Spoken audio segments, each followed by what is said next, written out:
I need the full hearing.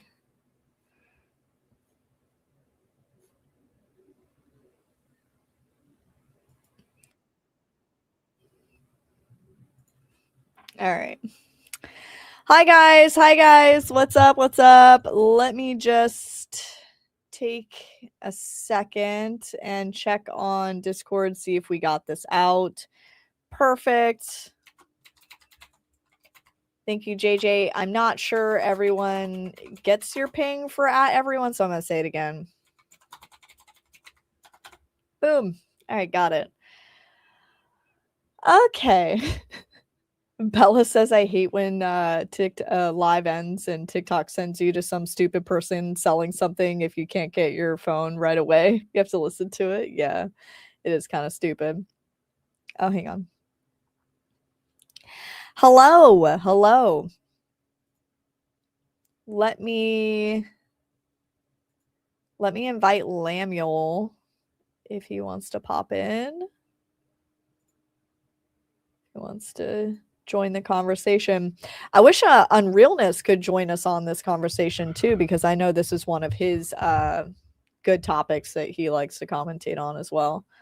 Okay, let me share screen and pop off this hearing. This is one of the moments where I actually really agree with Rand Paul on these types of issues. Let me see, which one is it? I think it's this one. Make sure we share the audio. All right. To add this to stage. Blah, blah, blah. Thank you. Okay. Can everybody hear Mideast, guys? Oh, hello. Hello. Can everybody hear me? Check. 1, 2, 1, 2. Cutie patootie in the house. TikTok is so getting worse. Yeah, it is. Okay, yeah, chat says they can hear you. Perfect. All right, you guys. Let's get into the thick of it. Hopefully I have enough time to cover most of this hearing. So let's kick this off. Americans died from COVID-19. Some estimate as many as 15 million people died worldwide from COVID-19. Publicly, Anthony Fauci promoted the theory that the virus arose naturally, while privately, he was well aware of a mountain of evidence suggesting the virus originated in the lab. The American people deserve answers. The American people deserve to know why dangerous research was funded by NIAID in a totalitarian country, in a lab that lacked acceptable safety standards. The decision to fund dangerous gain-of-function research in Wuhan, China, will likely go down in history as perhaps one of the worst public health decisions. Frankly, the American people deserve an apology. 100%. Before we get too thick into this, I want to share my own personal testimony from what we went through. And thank you, Stinky, for the $2 super chat, man. Love you. I'm going to share my own personal testimony with what pissed me off about the pandemic is that my youngest son, both of my children I birthed during the pandemic. I had my first son in 2020 in February, and I had my second son in September of 2021. My second son, when I went in, they shoved one of the tests right up my nostrils. It hurt so bad just to test and make sure that I was not positive with COVID before birthing my child. I had complications with my birth, which led to a C-section.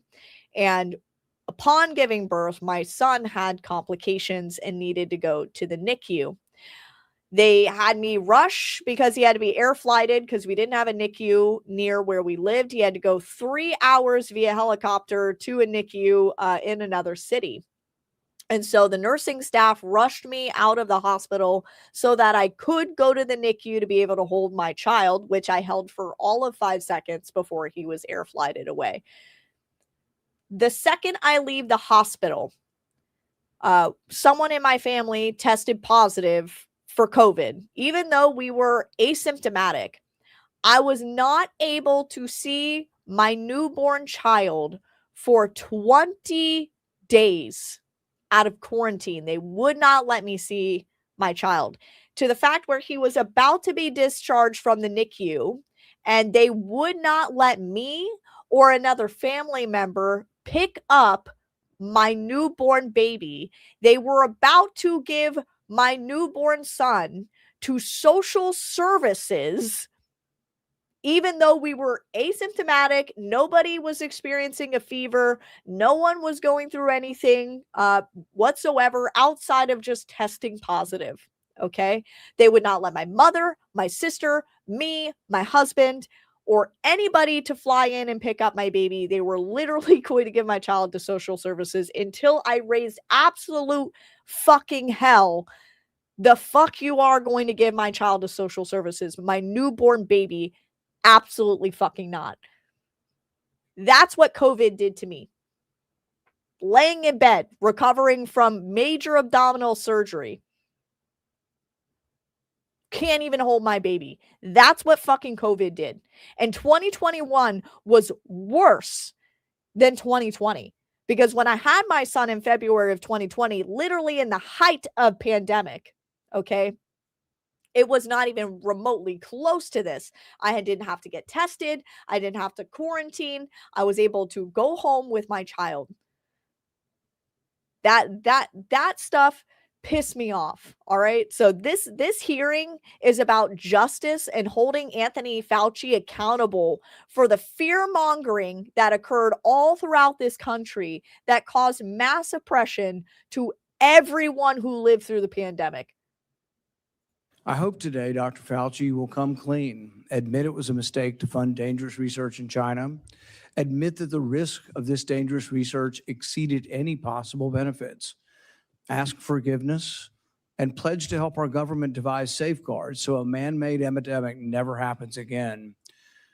Instead of an apology, you have for years avoided responsibility. Regarding the lockdowns, you argue that you did not personally issue every lockdown order, close every school, or impose every mandate. Task force recommendations were driven by me, yourself, Deb, and CDC. The next day you wrote that you had convinced Mayor Bill de Blasio to close the New York City schools, so you were involved. That same night, Governor Gavin Newsom's chief of staff told you that the governor had decided to close California schools, bars, and restaurants after watching you on television. Presidents, governors, mayors, school boards, corporations, and Congress all bear responsibility for the decisions they made. The COVID lockdown, however, could never have been inflicted without you aiding and abetting the crime. Children lost years of education. Small businesses built over a lifetime disappeared. Patients delayed cancer screenings and other medical care. Families were separated from dying relatives. Workers were ordered to accept a medical procedure or lose their jobs. Worship assembly, employment, education, and travel were restricted in the name of science. While you did not impose every restriction, you used your public authority to justify them. While you concluded publicly that COVID occurred naturally, your private record tells a different story.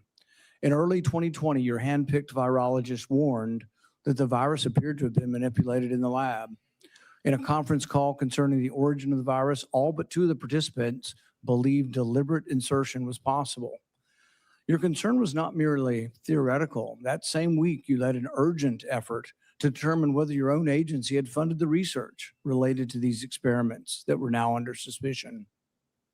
Hours later, your assistant reported that the Wuhan experiments had indeed been reviewed and approved by the NIH. Those were not the actions of officials who believed that a research-related origin was an absurd conspiracy theory. They were the actions of officials urgently trying to determine whether their agency funding was connected to the research under discussion, connected to the pandemic.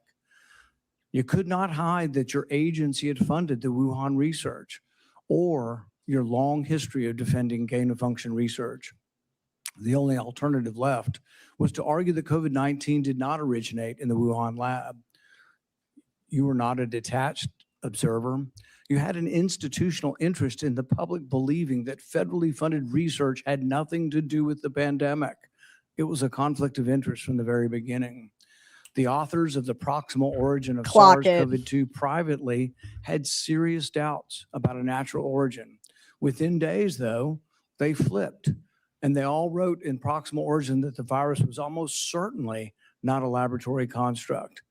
That paper was then used by the government and the media and you to discredit Americans who were asking the same questions that you and the authors were asking yourselves privately. And multiple media platforms, by the way, tried to silence anyone who asked any questions about this. By the way, from the admittance of Joe Biden and the Google and Meta that claimed that they've censored people on platforms, even though they did not violate their community guidelines or terms of service. I just want really quick, I just want to bring this up because I think people forget about this. And I want to make sure that it is on the record that the Biden administration pressured people to silence conservatives online that did not violate anyone's terms of service. So really quick, let me see if I could pull that up because people forget about this.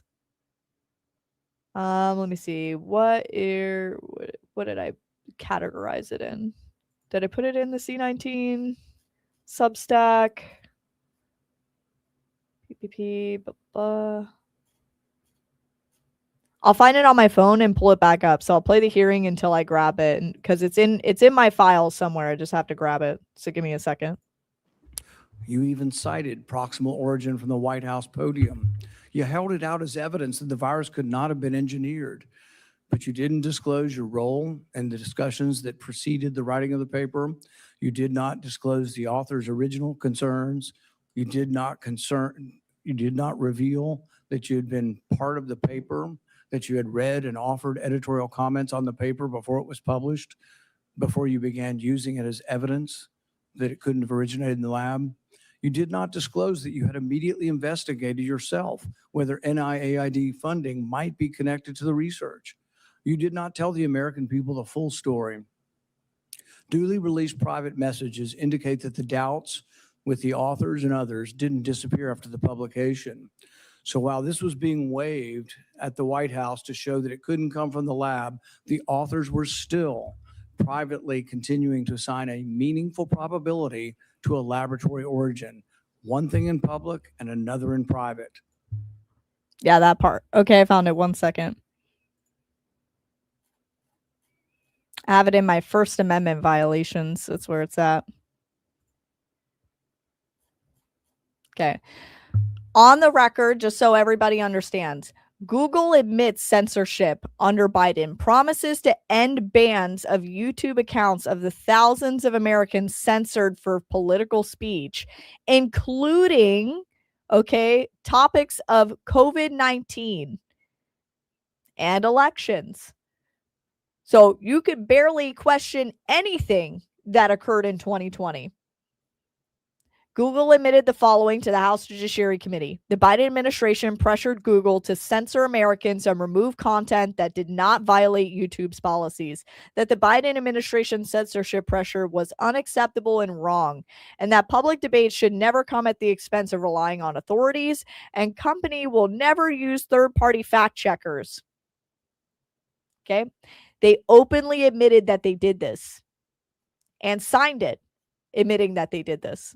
Okay, so the government was complacent in censoring people about this issue, anyone who asked questions. Some of the same scientists discussed avoiding email and carefully managing communications that might eventually be obtained under the Freedom of Information Act. The pattern is straightforward. Privately, there was alarm, then an immediate inquiry to see if NIAID's possible exposure to funding, then a rapid public declaration of certainty, continued private doubt, and then years of resistance to disclosure. The question is why? The only logical answer is that your primary concern was avoiding culpability. Your primary concern was hiding the fact that you had approved the funding for this dangerous research. Your support of gain-of-function research is extensive and long-standing. In 2011, your agency funded Ron Fauci's laboratory when it mutated the avian flu until it could spread through the air between mammals. This was the tipping point. This is when others became worried. You funded this. You advocated for this. The federal government's own biosecurity board, though, recommended withholding the details of these experiments because of the danger the research posed. People were concerned that publishing it was publishing a roadmap to creating bioweapons around the world. But you sided with the gain-of-function scientist Fauci and argued that the benefits of publishing the research far outweighed the risks. You defended this avian flu transmissibility experiments as critical research. You wrote that even if a scientist became infected and triggered a pandemic, the benefits of the gain-of-function experiments outweighed the risk. In 2014, your agency, NIAID, began funding the Wuhan bat coronavirus work. In 2015, Ralph Barrick and the Chinese scientist Shi Zhengli published NIAID-supported research combining a bat coronavirus spike protein with a SARS backbone. The resulting virus could infect human airway cells. It's a novel virus that now can infect human cells. It gained transmissibility. He created this. This man created this. Yet this man is not sitting behind bars. This man caused a global pandemic through his own research and is not sitting behind bars. And Joe Biden gave this man a pardon dating not for his administration, not for the pandemic. He covered his ass all the way back to 2014. He gave this man a pardon and immunity from prosecution. And he is responsible for millions of lives being lost throughout the entire globe. It gained function. In 2018, the same group of scientists, EcoHealth, Barrick, Shi, and their collaborators submitted the diffuse proposal, which involved the insertion of a furin cleavage site into the coronavirus. DARPA rejected it as too dangerous. When COVID was sequenced, though, early on in January of 2020, within days, scientists discovered that, lo and behold, it had a novel furin cleavage site, just as had been proposed in the diffuse project. This was either an extraordinary coincidence or a smoking gun, evidence that the Chinese had created COVID-19. It made the laboratory origin question more legitimate, and it made your categorical public denials indefensible. On May 11th, 2021, you told the Senate, the NIH has never, ever, and does not now fund gain-of-function research in Wuhan, in the Wuhan Institute of Virology. When I gave you the opportunity to correct the record, to reconsider the statement, you responded that you had never before lied to Congress. We were then told that only the government's narrowest regulation of definition counted here, that you could define gain of function in one way in which this wasn't gain of function, in which all of the common sense of the world would be thrown out. All of the idea that the mice were dying and the virus was more transmissible didn't matter because you had a technical definition that allowed you to fund it. But the real question is, was it dangerous? Was it a wise decision to fund this? And you haven't deviated from that. You've never admitted that it could have been a mistake funding this research in China. The American people weren't asking for a semantics debate over what is gain of function. They were asking, does common sense say this research was dangerous in Wuhan? They wanted to know whether their money-funded experiments in Wuhan that made bat coronaviruses better able to infect humans. The answer is yes. They wanted to know whether NIAID adequately supervised their work. The answer is no. When you defended this research, you described its benefits in the broadest terms. But when Congress demanded accountability, you hid behind the narrowest possible definition. You can't have it both ways. Your conduct concerning federal records raises further questions. It is a crime to destroy federal records. Yet our investigation reveals your assistant diligently reported that she deleted tons of emails. In 2024, you testified that you did not delete federal records. Who's telling the truth, you or your assistant? The committee has obtained repeated instructions from you telling federal officials to delete communications. On February 2nd, 2020, one day after Origin's call, you told Francis Collins, thank you, Unknown. please delete this email. Thank you so much for the super chat, man. The committee asked like for the your live voluntary guys. cooperation to come today. Your appearance had to Thank be you, Grumpy, for the compelled by $5. subpoena. You're here today under duress. You're here today because of the court From ordering it. advice of my counsel, President I'd like to Biden invoke issued my you a Fifth sweeping Amendment. pardon extending Right. back to 2014, the same pardon he gave to his son Hunter. A pardon may protect a person from criminal prosecution, doesn't rewrite history. It does not erase documents. It does not convert a misleading statement into a truthful one. And it does not prevent Congress from establishing what happened. There will be another pandemic. There will be another crisis. And there will again be officials who insist that uncertainty must be hidden for the public's own good. They will demand obedience. They will invoke science. I am the science, as though it were a commandment. They will argue that government officials cannot be questioned because questioning them would undermine public trust.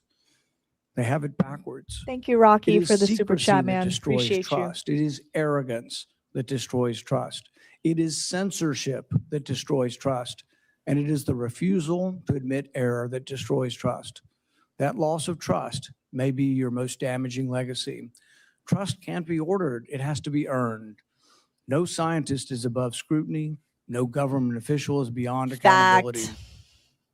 And no public Fact. servant has the right to treat the suffering of millions of Americans as a footnote to his preferred version of history. I now recognize Senator Peters for his opening remarks.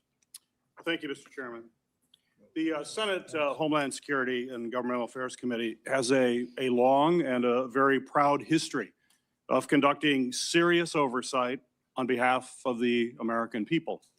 When this committee has been at its best, Democrats and Republicans have worked together to investigate complicated issues, to follow the facts wherever they may lead, and produce recommendations that actually strengthen our nation's security and improve government functions. That bipartisan tradition has produced meaningful work following Hurricane Katrina, the January 6th attack on the U.S. Capitol, failures at the Secret Service, and countless other matters. Unfortunately, today's hearing is the latest step in the chairman's sharp departure from that long tradition.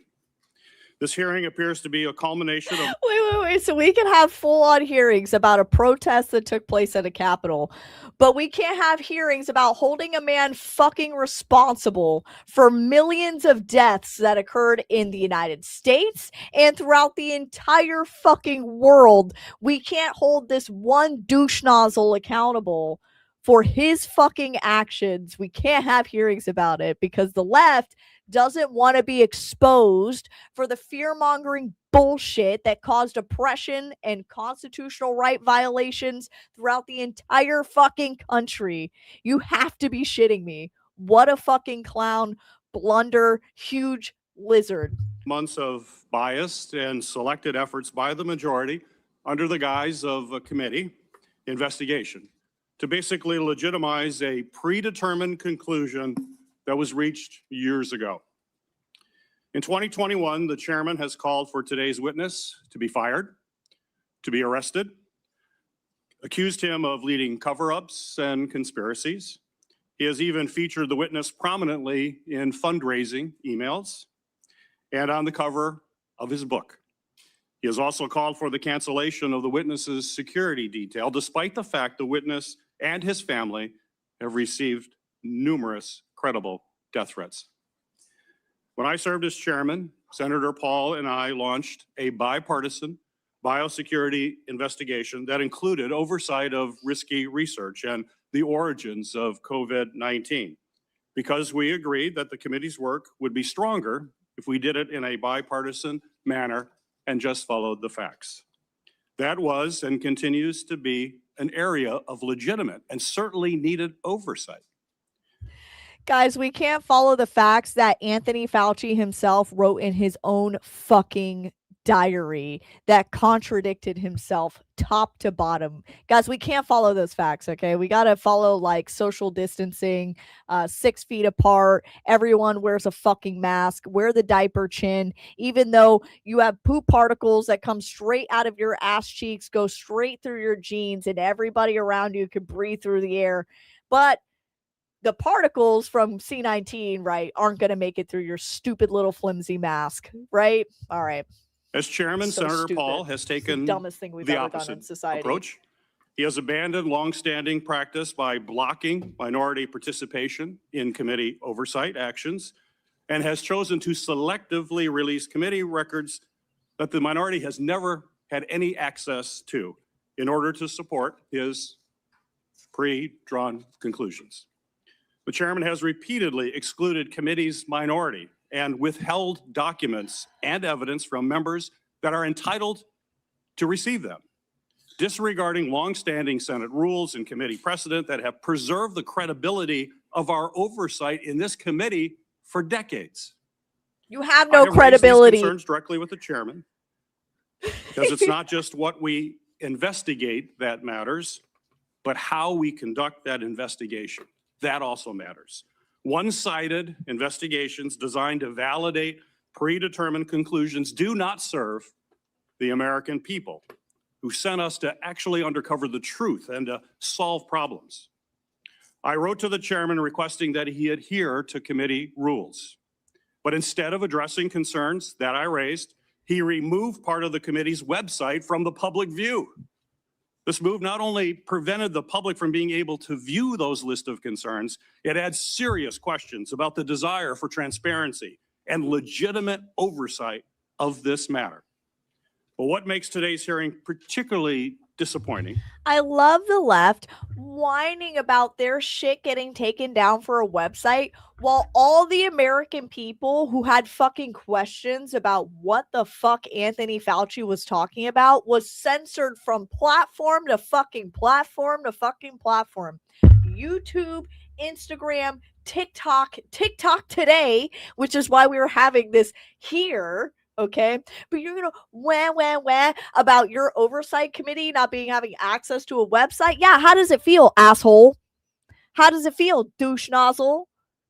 Yeah, you don't like being censored, do you? It's not fun, is it? Yeah, taste our pain, fuckhead. So sick of it. It's not simply the chairman's actions, but what we could be using this committee's true and time oversight responsibilities to accomplish. This committee has not held its annual threats hearing at all in this Congress. Thank you, Doodle We Lady. have not held a All budget hearing Dems for did the was Department butt of Trump Homeland as Security. usual. There are important hearings that we would have the opportunity to Lady, discuss thank as you. to how to strengthen our Homeland Security across the board. No hearings on those topics. Instead of focusing on the national security challenges that we are facing in our country right now, today's hearing looks backwards, revisiting questions this committee has already examined, including through bipartisan work that Senator Paul and I conducted together when I served as chairman of this committee. Tiny But violin. rather than building on that work to strengthen our preparedness against future disasters, we are instead relitigating the past. Can I get violence in the chat? COVID-19 exposed serious deficiencies in our nation's public health infrastructure. We know that.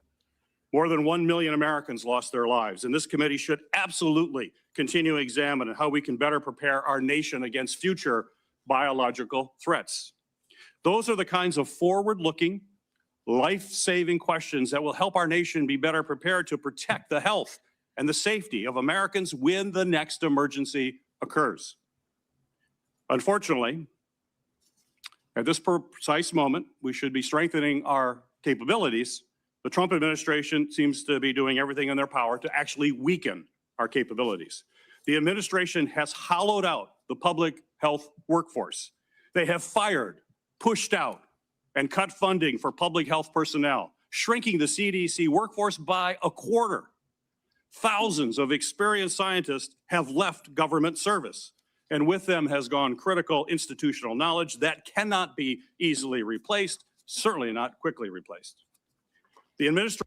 Every person that was sitting in the CDC flip-flopping on policy back and forth should be fired. End of story. When you give the public inconsistent answers, flip-flop on policy, you have to walk back half the things that you fucking said.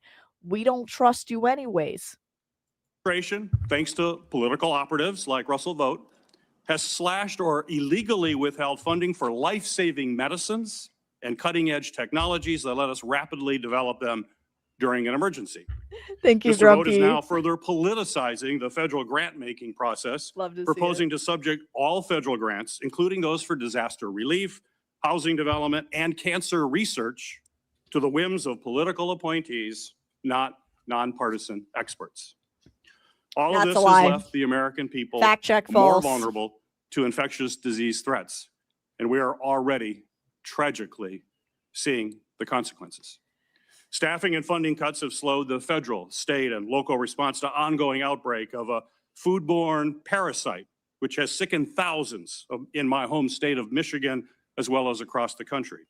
At the same time, the administration cuts to global health programs and international partnerships have greatly reduced our ability to contain dangerous diseases like Ebola before they spread to our shores.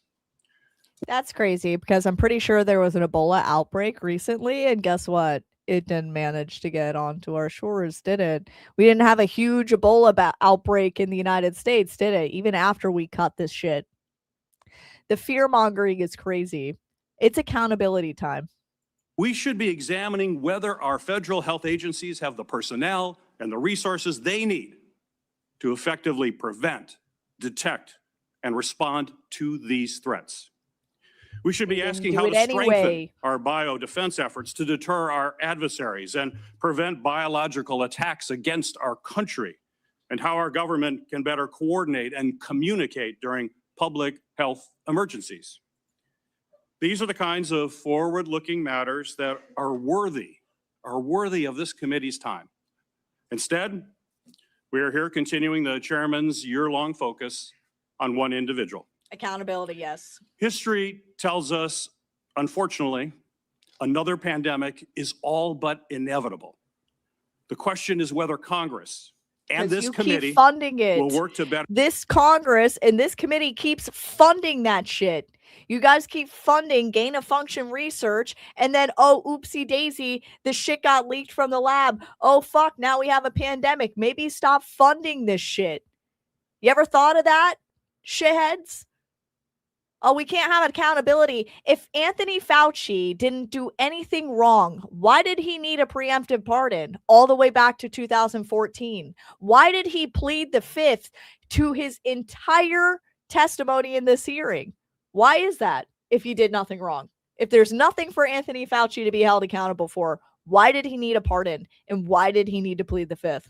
Prepare our country for it, or continue looking backward while our public health infrastructure crumbles around us. That is the hearing that we should be having today. Unfortunately, I fear the intent of this hearing is only meant to further a purely partisan agenda and it will not make Americans safer. Thank you, Mr. Chairman. The accusation that the committee has denied access to the minority to records is categorically false. This is the most transparent investigation in the history of Congress. We actually created a website and we put all of the information on the website. It continues to operate. The reason it hasn't been accessed is no Democrat ever signed up for it. Not one Democrat. We told them the access. They never asked for the access code. They haven't been on the website because they have not cared about the investigation. It's a practice of this committee to swear in the witness. Dr. Fauci, please stand and raise your right hand. Do you swear that the testimony you will give before this committee will be the truth, the whole truth, and nothing but the truth? So help you God. Dr. Anthony Fauci, you are recognized for 5 minutes for your opening statement. Mr. Chairman,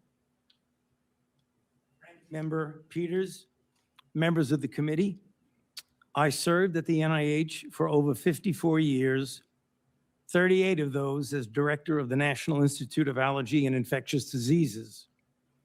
Over that period, I proved that I believe in and respect the value of legitimate congressional oversight.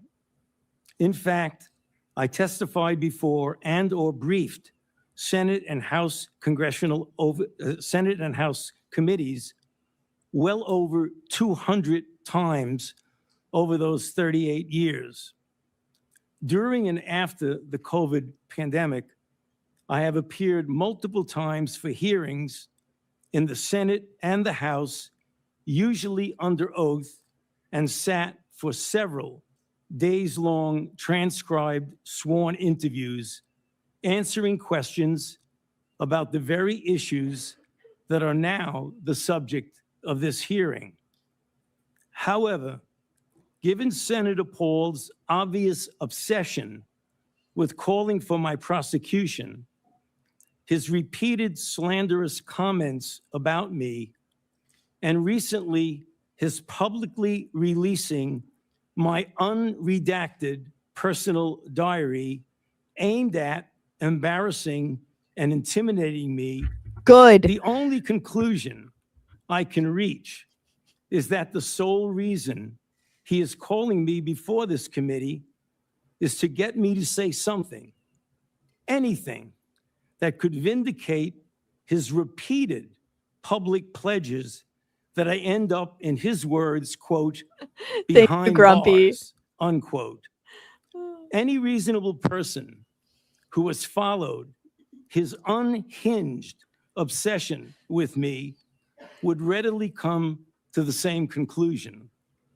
Therefore, although it pains me to do so, because of the respect I have for the legislative branch of government and my decades-long record of cooperating with Congress, under the advice of my attorneys, I will invoke my right under the Fifth Amendment of the Constitution to refrain from answering your questions. Thank you.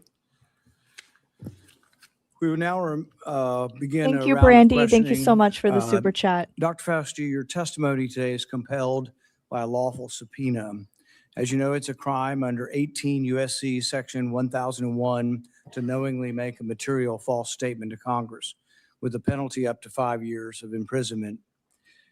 Understanding that you are under oath, the American people would like to understand your reasoning, your rationale for why you chose to fund the research in Wuhan.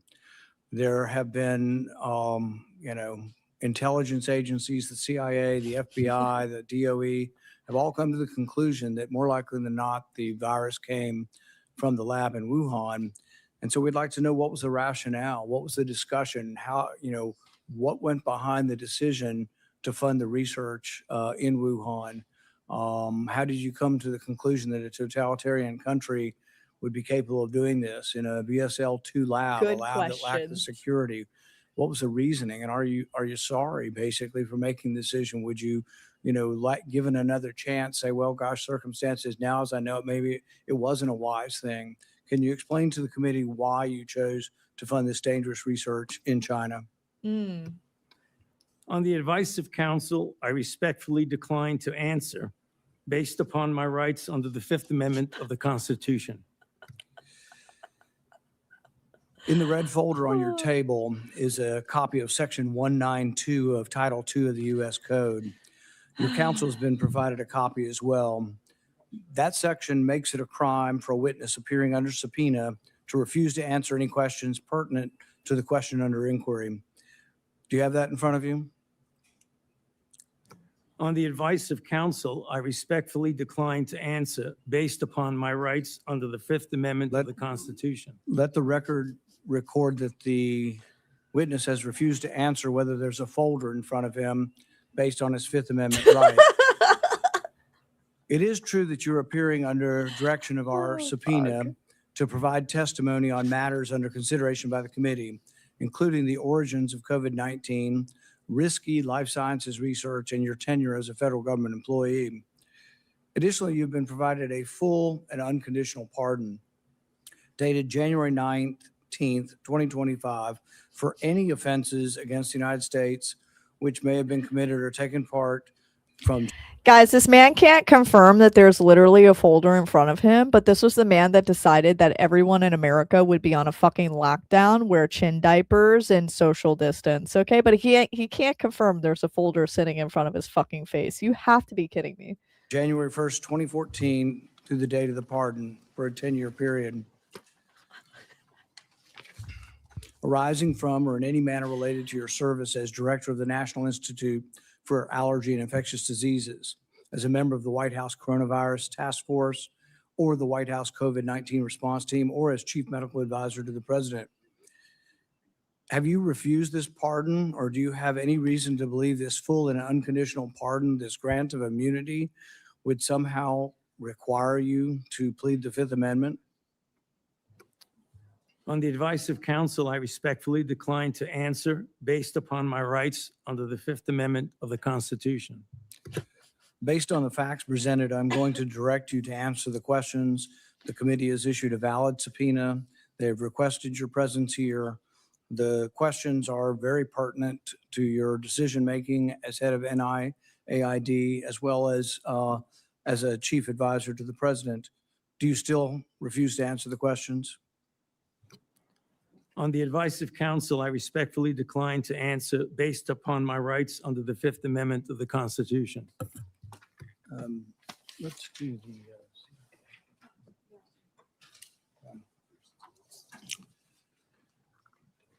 Dr. Fauci, were you ever made aware of gain-of-function research on monkeypox being conducted at the National Biodefense Analysis and Countermeasures Center, NBAC, at Fort Detrick? On the advice of counsel, I respectfully decline to answer based upon my rights under the Fifth Amendment of the Constitution.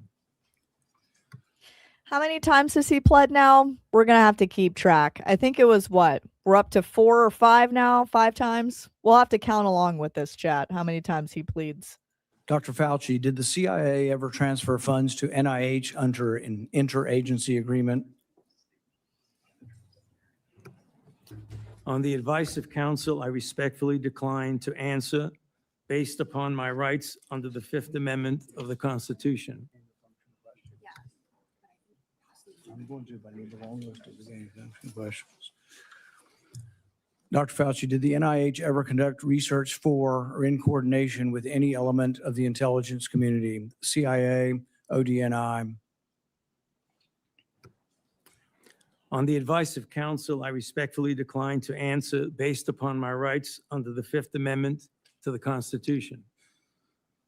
The reason why these questions are important is, President Trump has done a ban, and we're glad that he did a ban on gain-of-function research. So we're better off than we were when we had an advocate serving as head of NIAID, an advocate for gain-of-function research. There is still, though, a question, though, whether or not the intelligence community is adhering to that order. There's a question of whether or not gain-of-function research is still ongoing. And these are important questions the American people deserve to know. Dr. Fauci, have you been read into any classified Department of Homeland Security program, any prospective special access program concerning gain-of-function research? On the advice of counsel, I respectfully decline to answer based upon my rights under the Fifth Amendment of the Constitution. When we look at the research in China, the gain-of-function research that you've denied was gain-of-function, one of the things that startled the scientists when they saw COVID in the first couple of weeks was when they looked at the sequence of it, they said, oh my God, there's a furin cleavage site in it. And in this particular family of coronaviruses, the sarbecoviruses, they'd never seen this before. They were also startled to look at it and see how it was coded for, what the codons were, and to discover that the codons used out of 36 different possibilities turned out to be the one that was commonly used in gene manipulation by scientists. Dr. Fauci, were the scientists at the Wuhan Institute of Virology capable of inserting a furin cleavage site into a coronavirus? On the advice of counsel, I respectfully decline to answer based upon my rights under the Fifth Amendment of the Constitution. So one of the experiments that was pretty common was they would take the backbone of a SARS virus, and this would be a SARS virus that the backbone itself wasn't that dangerous, but then they would dig through guano, 300 feet underground, bat guano. They'd find other viruses, unknown viruses. They'd take the S protein off of an unknown virus and stick it on a backbone. And then they would infect mice that have humanized cells. And they were trying to discover if they could create a virus that infects humans. Now, many people would say, well, gosh, that doesn't sound like a really good idea to create viruses that don't exist in nature You to see don't if they'll say. infect human cells. What if one escaped? What if you keep infecting this and do serial passage? You actually adapt the virus to be infectious to humans. So the question is whether or not Dr. Fauci, the Wuhan Institute of Virology, was combining an S protein with one virus with the backbone of others. And could this lead to a virus? Maybe it wasn't even predicted, but could it lead to viruses that gained in function and then could lead to a pandemic? On the advice of counsel, I respectfully decline to answer based upon my rights under the Fifth Amendment of the Constitution. One of the arguments that you and others have made against this virus coming from the lab is it couldn't have come from the viruses that have been published. And nobody's really arguing that. I think from the very beginning, people acknowledged that the viruses that have been published are too far evolutionarily distant from a virus that could have become COVID-19. But what has never been acknowledged by the side who tries to call the other side of conspiracy theory, which is really something you don't usually see in a scientific debate. This is the first time I've ever seen an article printed in Lancet by your friends who called this a conspiracy theory. You know, these are the kind of things you see as a screed on a political, website. You don't really see this in science. But when they release this as being a conspiracy theory, we're wondering that when you do this, when you combine these viruses and are able to grow them in humanized cells, whether or not this kind of risky research, whether you call it gain of function or not, whether you use the definition of gain of function, whether this kind of research should have had more scrutiny. I think in your House testimony, you testified that you never traveled to China and that you were unaware that anybody at NIH ever examined the labs, that you trusted the Chinese scientists. I think you said that even recently, that with your discretion, you trusted the Chinese scientists. The problem is that even in our country, we trust our scientists. They're good American scientists, probably doing the right thing for America. But at the same time, we oversight to make sure it's not dangerous research, but we also investigate the lab. I believe Fort Detrick was one of our main. Is nobody sitting here asking themselves why America was investing in gain of function research in a foreign adversary country that is like a totalitarian state that oppresses its own people and have oppressed other people? And somehow we said, let's fund this research in this country. No one's, I mean, like, he's bringing it up, but I think this is something Fauci and the rest of Congress that voted to pass this funding should have to answer that. Labs was closed down in the last year or two because of, research institute, a research incident that was dangerous with dangerous pathogens. And so the American people would want to know, how could you approve this dangerous research in China, say that you trusted the Chinese scientists, and then in the end, you had to admit that you'd never been there and none of your inspectors had ever been there? Dr. Fauci, had any of the labs where this dangerous research was occurring, were any American lab oversight or lab investigators, did they ever appear in these labs to make sure that they were safe labs? On the advice of counsel, I respectfully decline to answer based upon my rights under At the one Fifth point in Amendment time, of his the lawyer is Constitution. asked to leave. I don't know how far into it. So one of the main it is. theories for those who have looked at this being created in the lab was the idea that could have come from a virus not previously published. Dr. Fauci, are you aware that Dr. Shi, who worked for the Wuhan Institute of Virology, was said to, and I think in her own words, to have over 100 viruses that had not been previously published that could have been a close enough relative to create COVID-19? Are you aware of that? On the advice of counsel, I respectfully decline to answer based upon my rights under the Fifth Amendment to the Constitution. Under your testimony previously, when you denied ever having funded gain of function in China, it was so adamant as to be striking, to leave no room for any interpretation of what is or isn't gain of function research. But there's another important question. Did you fund gain of function research in other biolabs around the world? On the advice of counsel, I respectfully decline to answer based upon my rights under the Fifth Amendment to the Constitution. The one research project that we do know you did fund is the one that Ron Fauci did. And it's important to talk about because this sort of was the beginning of the debate over gain of function. This wasn't just me. I wasn't even aware of the debate 10 years ago. This was other scientists. Over 200 scientists at the Cambridge Working Group signed a protest because they didn't think you should fund the research and they didn't think it should even be published because it was sort of a roadmap as to how to make a bioweapon. So what they did was the avian flu, and this is important. It may be the most important question we get to here today. The avian flu has about 50% mortality for humans. The good news, though, about animal viruses is they don't infect humans very well. It will infect humans, but doesn't go human to human very well.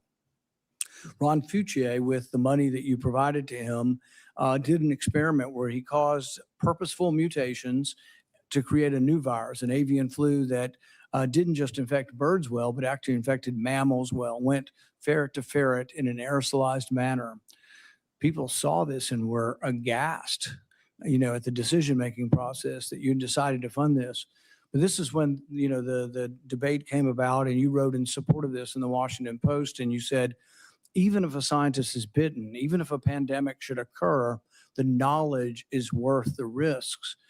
Do you still stand by that? Would you like to qualify at all whether or not the knowledge of gain of function is worth the risks, particularly in this case, since we now know 15 million people died worldwide? Many people believe this came from the lab. Do you think that the risks really are worth the benefits for gain of function research? On the advice of counsel, I respectfully decline to answer What a based douche. upon my rights under the Fifth Amendment to the Constitution. Guys, it was worth the risk. We're going to finish with this question. Collapsing global And economies. it's based really on that statement, that general statement and your support for gain of function. The idea that the benefits outweigh the risks. So there are many other people who disagree. They aren't politicians or not. I don't know what party they're in. David Relman is probably one of the most esteemed. And he is a scientist at Stanford. He, I think, has classified clearance. He's been a consultant to our government probably for a decade or more. And he's written about this publicly. He says the opposite. He said that the risks of this research do not outweigh the benefits. He said the risks, we shouldn't do it. Richard E. Bright, who's been involved in this debate for 2 decades, says the same thing. Says we really shouldn't be doing this at all.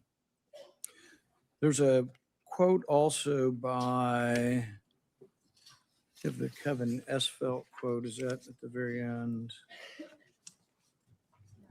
I have to use the restroom, but I'm going to leave this running. I'll be right back. Kevin Esfelt, who's a CRISPR scientist at MIT, also wrote about this gain of function. I implore every scientist, funder, and nation working in the field, please stop. No more trying to discover or make pandemic-capable viruses. No more experiments likely to disseminate blueprints for plagues. Dr. Fauci, would you like to at least answer this one question for us today and let us know whether or not you've changed your mind on whether or not the benefits of gain of function research outweigh the risks? On the advice of counsel, I respectfully decline to answer based upon my rights under the Fifth Amendment to the Constitution. The chairman has denied your assertion of privilege and directed you to answer, but you nonetheless refuse and stand on privilege despite the existence of the pardon. The committee will have to consider after this hearing what appropriate action should be taken against you for the failure to testify after being directed to do so. It's against the law to obstruct an investigation of Congress. There will be repercussions to your refusal to testify today. Senator Peters.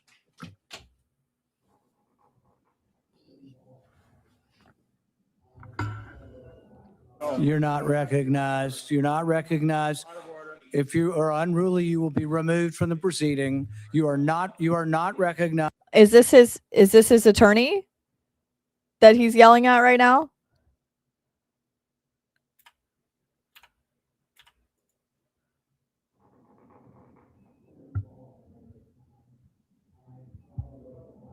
You're not recognized. You're not recognized. If you are unruly, you will be removed from the proceeding. You are not recognized, and you are not recognized, sir. Sir, you are not recognized. You are not recognized. Security, Security. Security. we'll hold off. But you will respect these proceedings. You were told not to sit at the table. You insist on sitting at the table, and we told you you would not be recognized. You are not invited here for testimony, sir. You are being disruptive. Would you behave this way in a courtroom? No, because the judge would put you in jail. I can't do that today, but I can have you escorted from the premises. So I would say, sir, sit quietly and don't say another word. Oof. I said, sit quietly. You are not recognized. Another word and you're gone. Daddy Paul said, not today, motherfucker. So, Mr. Chairman, I'd like to hear what the attorney has to say. He is not recognized by the committee or the chair. If he speaks again, he will be removed from the room. This testimony is from Anthony Quiet, Fauci. Piggy. This is not a game with his lawyers. He can advise. His lawyers can give him advice. He's got a half dozen here. They're all allowed to talk to him. Yes. All right. But the attorneys are not recognized. In fact, the attorney was told not to sit at the table, and he's not obeying that recommendation. There's a row behind you, sir. That's where you were told to sit, and you're not.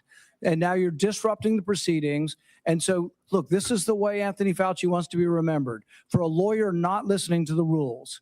That's the way you want to be remembered, and that's what you're going to do. You are not recognized, sir. Security, please remove him from the room. Security. Not the clap. Oh my God. Oh my God. You got clapped out of the room. Round of applause. W. Yeah, America hates you. America hates both of you. Yeah, walk of shame. Shame. Shame. Shame. Get your Let the fugly record ass out of state there. that Dr. Fauci will still have the advice of the other half a dozen attorneys that he brought along today. Senator Peters. Thank you, Mr. Chairman. The COVID-19 pandemic is not the first or the last public health crisis to impact our nation. Oh, shut In up. December I'm 2022, over it. I've been deluged to deter other scientific experts or by other Blah, blah, blah. Wine, Dr. wine, Fauci, wine. I hope the American people listen very carefully to Chairman Paul's opening statement.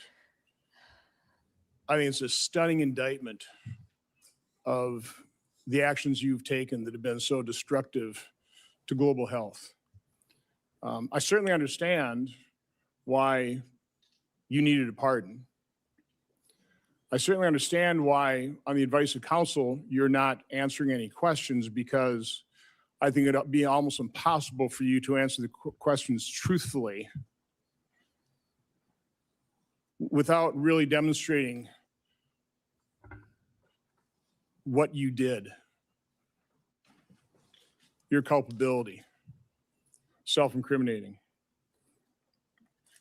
We have, all of us has prepared a lot. I've been deluged with questions to ask Dr. Anthony Fauci. There are so many legitimate questions that deserve answers, and now you're not willing to provide those answers. So with my limited time, I'm going to talk about things that my investigation have revealed that have not been adequately answered, and quite honestly, haven't been adequately covered by the legacy media. I'll kind of combine the questions into kind of one, but I certainly, let's put up the last COVID chart. I was warned pretty early on about the dangers of the experimental gene therapy that you've called a vaccine, but it really falls under the definition of gene therapy. So I was going to ask you, were you carefully monitoring the safety surveillance systems like VAERS and vSafe that literally were deluged with complaints? Currently, worldwide, there have been almost 1.7 million adverse events reported to the VAERS system. Of those, over 39,000 were deaths And of those deaths, 24% occur on the day of vaccination within 1 or 2 days. 24%, which, by the way, just happens to be the same percentage that a Rasmussen poll pointed. Yet they fired members of our military, stopped them from receiving their retirement pay because members of the military said, we're not going to be treated like lab rats. There's not enough testing on this. We're not taking it. And people were fired. And Biden followed up to force people into taking the jab. And if you didn't, they wanted to be able to have you be fired for not taking a medical procedure. Out, the American public believe 24% of the American public believe they know somebody who died of the experimental gene therapy. So again, I was certainly interested in asking you whether or not you were following this as carefully as I was. It's not my responsibility to follow safety surveillance systems, but I did. And by the way, when I published, this is actual government information. When I published it and people had me on their shows, they would be censored by Facebook. They'd be deplatformed. I think largely at the behest of the actions you took to make sure that disinformation wasn't spread. This wasn't disinformation. This was the truth. So I was going to ask you whether you knew Dr. Marks. I think you do know him. He's the head of CBER. He's the man who is in charge of approving vaccines and surveilling for the safety. My investigation shows that on March 1st of 2021, less than 3 months after the emergency use authorizations, he was warned by Dr. Anna Scharsman, data mining expert, that the algorithm they were using to analyze VAERS data was going to hide in mass safety signals. 26 days later and 3 months consecutively after that, they did data runs with a new algorithm that unmasked those safety signals. They showed dozens of safety signals, including sudden cardiac death, cerebral artery occlusion, basal ganglia stroke, agonal rhythm, Bell's palsy, and pulmonary infarction. Your diaries now show that you actually suffered pulmonary infarction in, I think, probably June 2021. I was just wondering whether it ever went through your mind that maybe that injection, all those boosters you took, might have caused that. And the question I was going to, and I'll ask this question: were you ever made aware of the fact that Peter Marks was warned that the algorithm was going to hide the safety signals? And were you told that senior FDA officials were given shown dozens of safety signals associated with the COVID injection? On the advice of counsel, I respectfully decline to answer based upon my rights under the Fifth Amendment to the Constitution. That's okay. Your diary Next snitched area I on want to go yourself. through is in that same month of March 2021, an employee at NIH, Dr. Nath, led a team of researchers who were diagnosing and treating individuals who'd never had COVID but were severely injured by the genetic therapy injections. Dr. Nath told those individuals, stay quiet. We want to make sure that we gather all the information and then release it to doctors so they can treat people like yourself. There was a concerted effort, and I'll enter this in the record. It appears inside NIH to quash Dr. Nath's publishing that study. It finally was put on a preprint server with telling no one, and I think about May of 2022. I think what's noteworthy about this is Dr. Nath told the injured participants that early treatment, early intervention was crucial for them to be treated. And yet within the NIH, they were questioning what was Dr. Nath doing. They didn't want to publish that because, and I want to take time searching for it, because publishing it would create vaccine hesitancy, which is what we continue to hear time and time again, is the reason they didn't promote they lied about the safety signals they were seeing. Yeah, they didn't want to tell the truth. Always push early treatment. We've got things in here where, you were really concerned about remdesivir because it was untested, but hydroxychloroquine, yeah, it was an approved drug, maybe some safety issues, but we had a great deal of experience with it. All of a sudden, you had the Surgisphere study that was retracted within 2 weeks because it was completely false, totally blew up the use of hydroxychloroquine.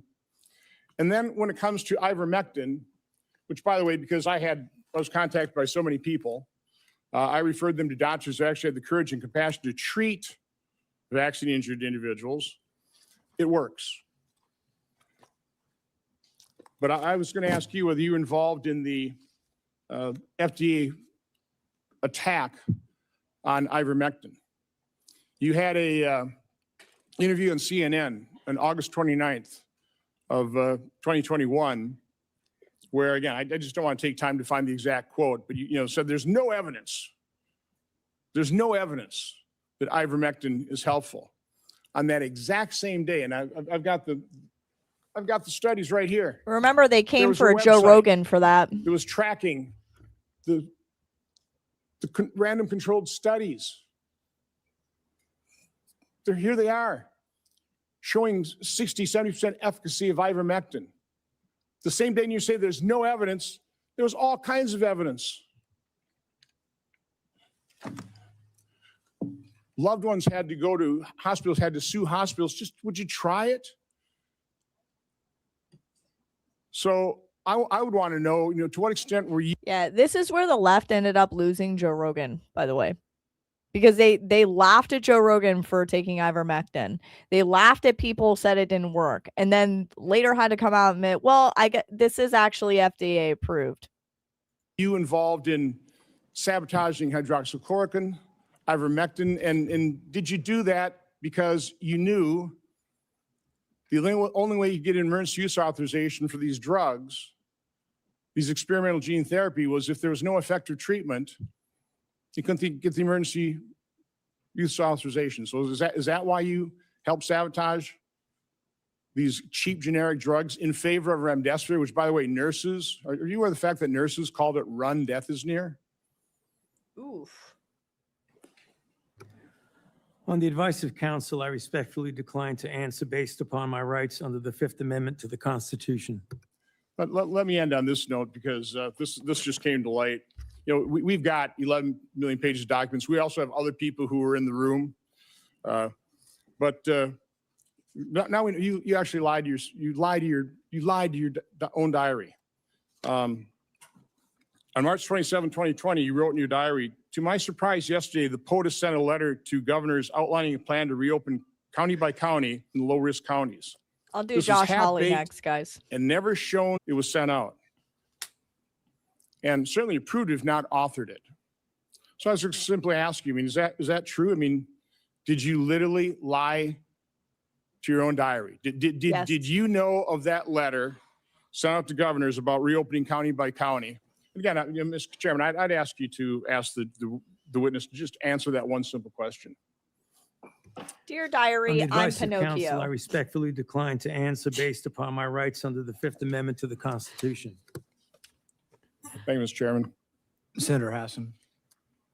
All right, Thank I'm you. going to go to Josh Hawley. Everyone Dr. keeps Fauci, requesting I want to start Josh by Hawley, so thanking let's you get to for him. more than 50 years of service to this country at the National Institutes of Health. And it is unfortunate that you have There been we put go. On my Amendment, because you, Fifth Amendment to the Constitution. let's just get one thing straight. The week is the fifth. Rawling. Thank you, Mr. Chairman. Well, nothing says honesty like taking the fifth, huh, Doc? Let's try something. What day of the week is it today? No sound? Okay, 1 second.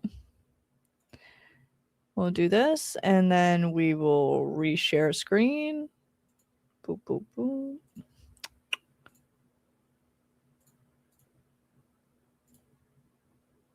On the advice of counsel, I respectfully decline to answer based upon my rights under the Fifth Amendment to the Constitution. What color tie you're wearing?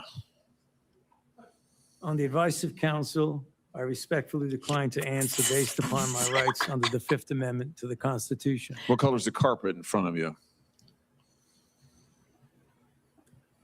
On the advice of counsel, I respectfully decline to answer based upon my rights under the Fifth Amendment to the Constitution. Let's What just a get one thing straight. You clown! don't have any rights under the Fifth Amendment because you've been pardoned, as you very well know. As the Supreme Court has been clear for a century and more, Brown versus Walker, 1896. Clock it.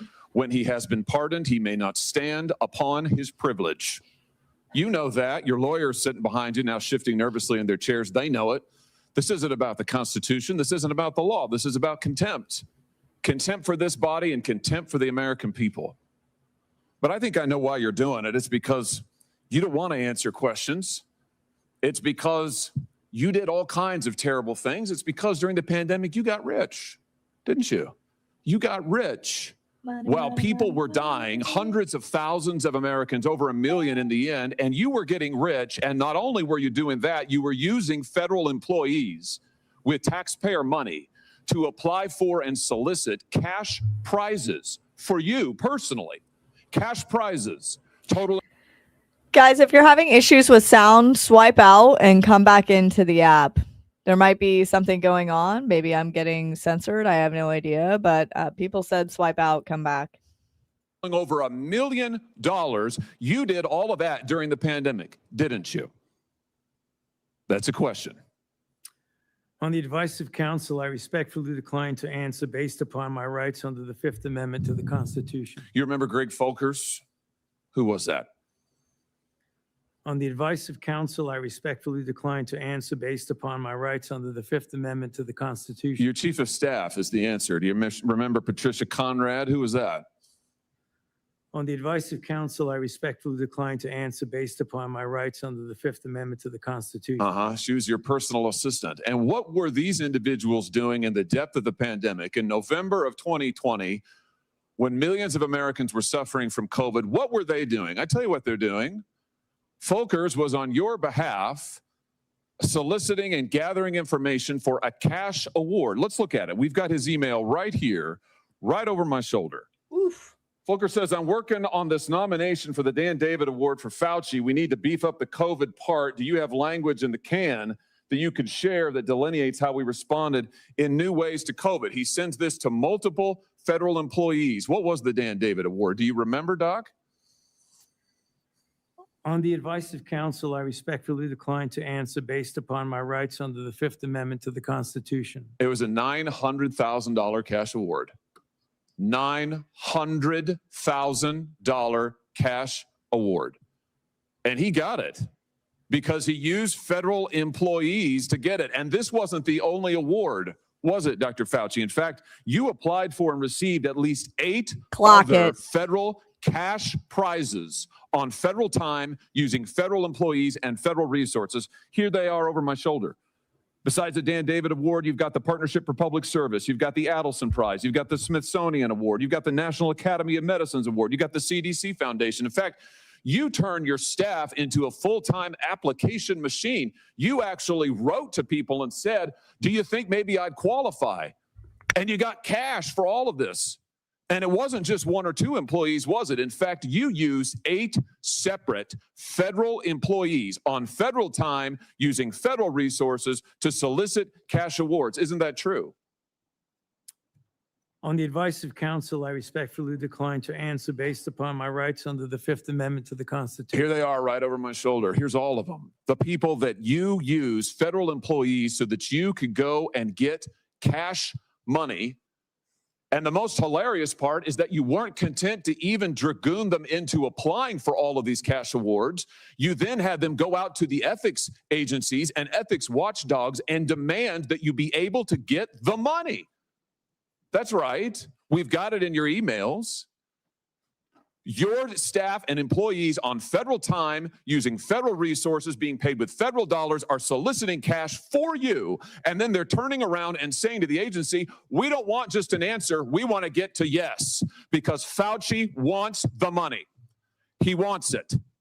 We want to get to yes, and yes takes time. This is your chief of staff again, using federal email to pressure the agency's own ethics people so that you could get money. So that you could get rich. And it violated the law, didn't it, Dr. Fauci? Didn't it? It violated the law, didn't it?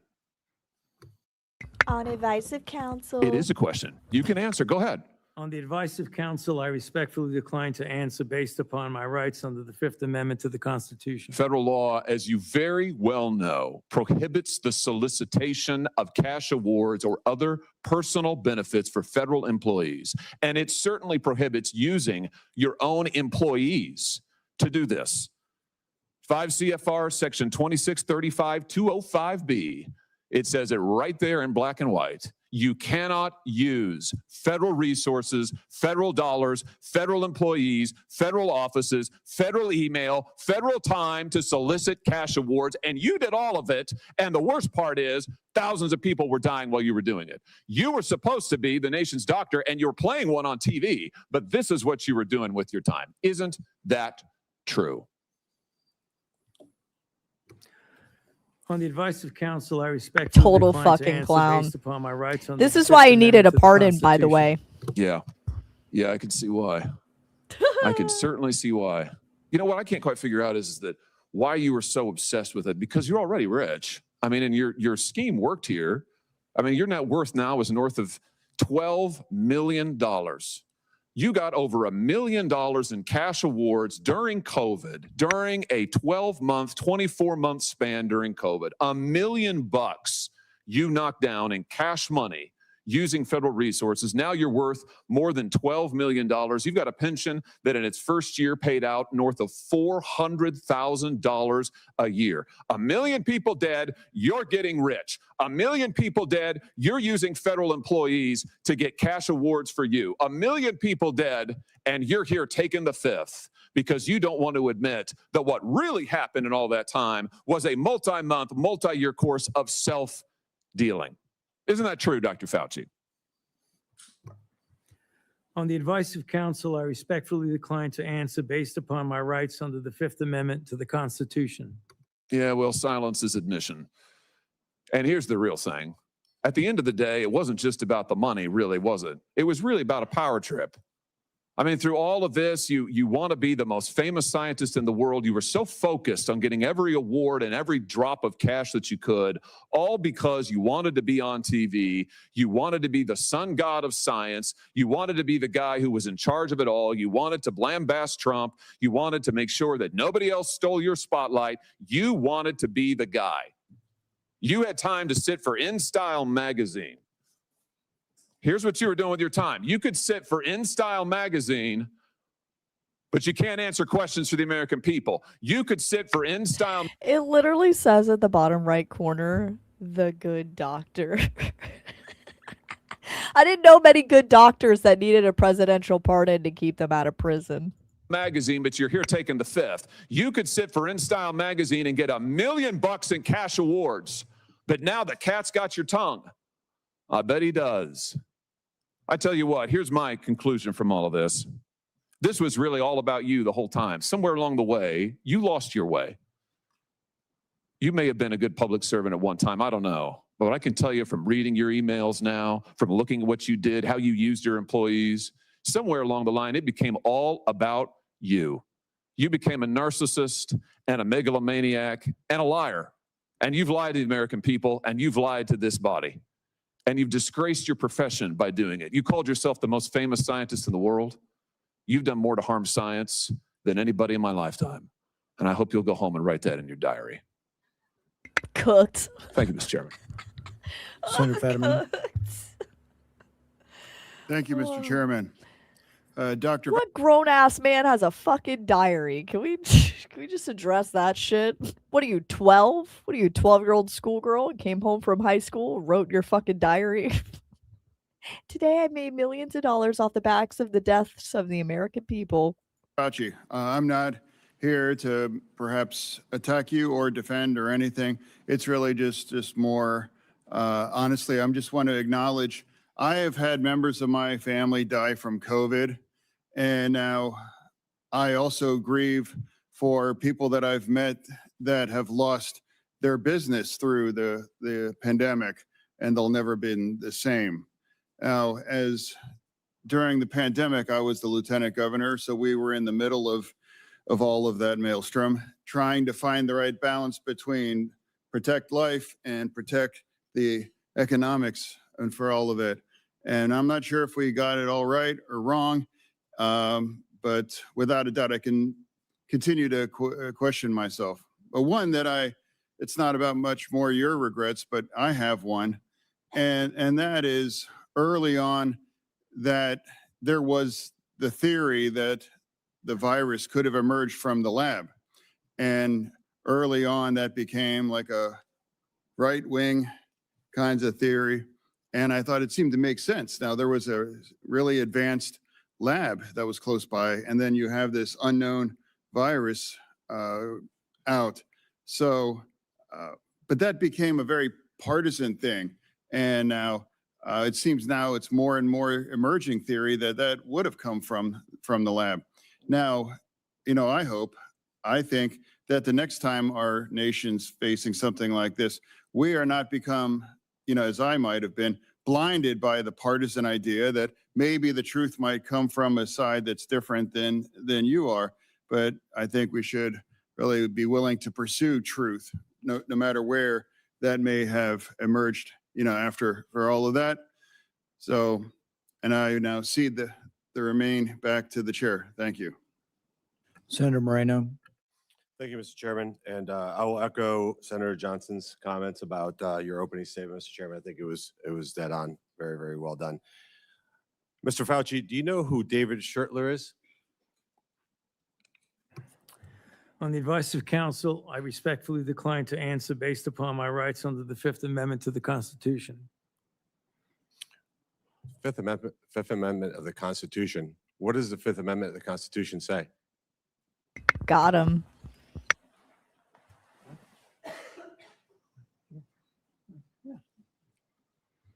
On the advice, He did not just have to ask his lawyer what the Fifth Amendment is that he's pled the literally entire time of this fucking hearing. He literally had, can I answer that? No. advice of counsel, I respectfully decline to answer based upon my rights under the Fifth Amendment of the Constitution. No, I'm just asking you what it says. On the advice of counsel, I respectfully decline to answer based upon my rights under the Fifth Amendment to the Constitution. Thank you, Aaron. I'm going to give the Constitution to my aide. He'll bring it over to you so you can have it for future reference. I think it's something that every American should know what the Constitution says. Do you know Yeah, who we can wrote go back the later. Fifth Amendment? On the advice of counsel, I respectfully decline to answer based upon my rights under the Fifth Amendment of the Constitution. So you're invoking a right that you don't know who wrote it or what it says. Is that correct?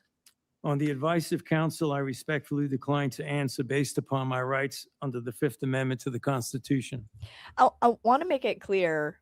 The reason why the Fifth Amendment does not apply here is, one, he's already been pardoned. He's already been pardoned from criminal prosecution. The Fifth Amendment only applies for criminal prosecution, which he's already been absolved for. So pleading the Fifth, I guess his lawyers are stating with that statement, because they advised him to do that he can actually be prosecuted for this. And that's why he's pleading the Fifth. He also gets held in contempt for this as well. Didn't he call himself the Science? I love unrealness.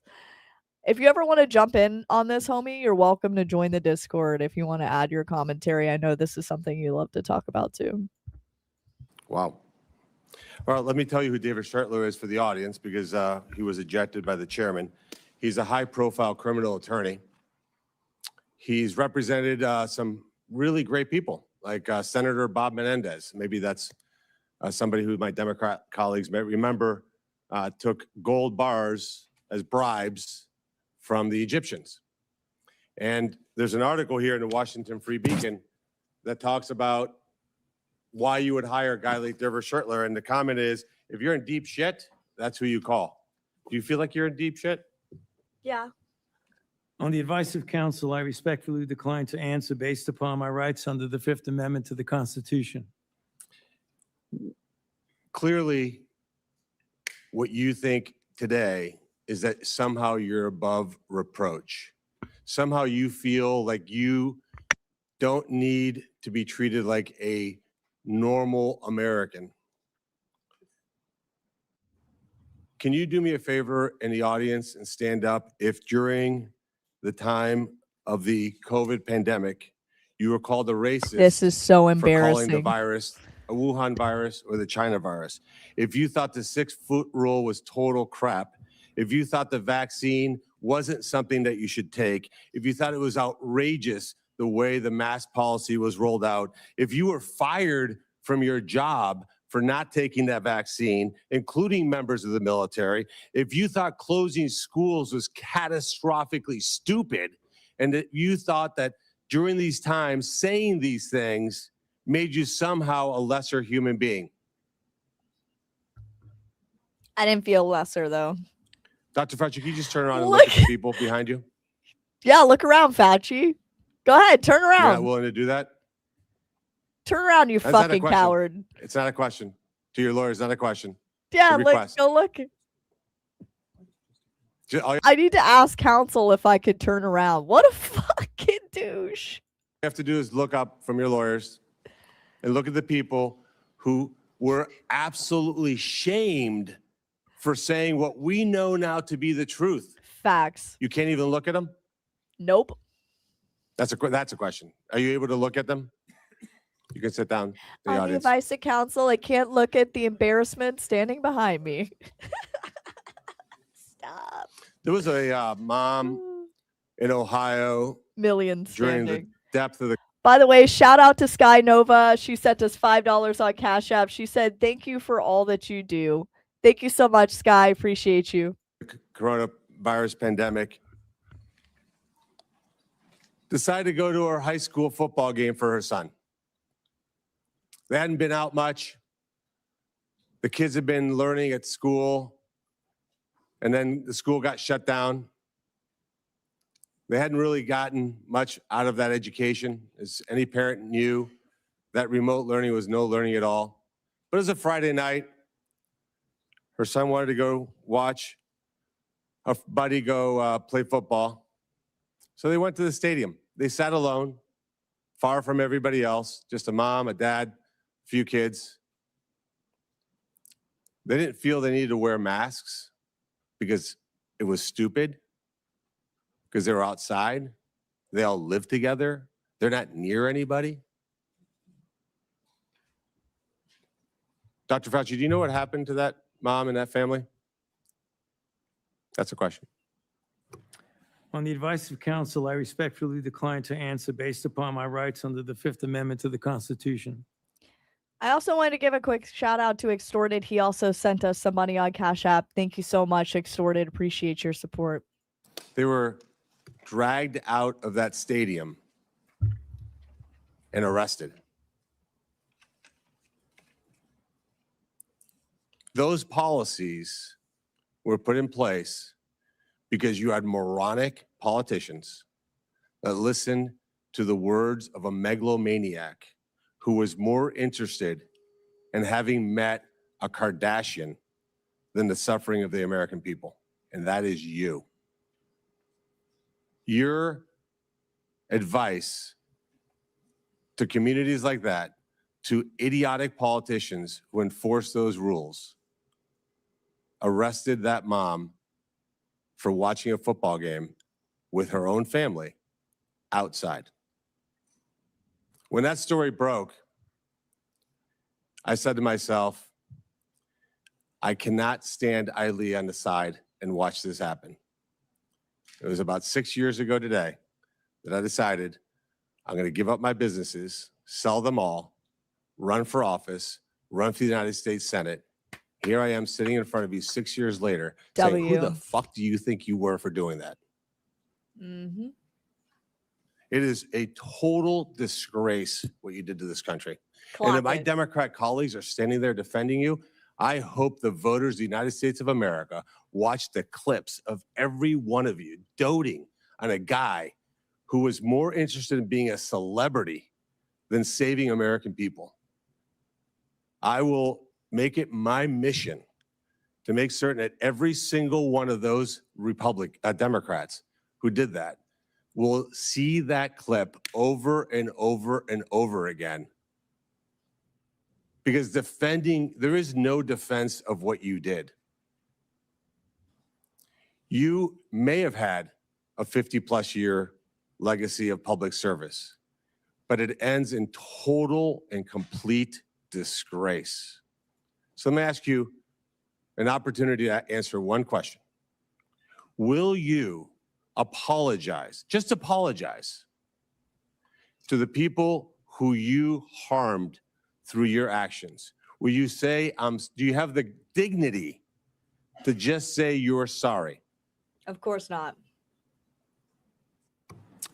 On the advice of counsel, I respectfully decline to answer based upon my rights under the Fifth Amendment to the Constitution.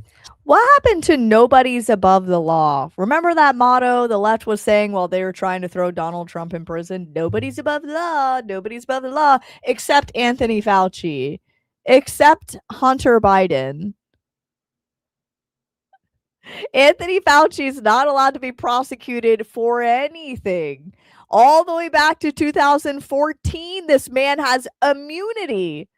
The president and former president of the United States doesn't have immunity, but Anthony Fauci, of all people, has immunity.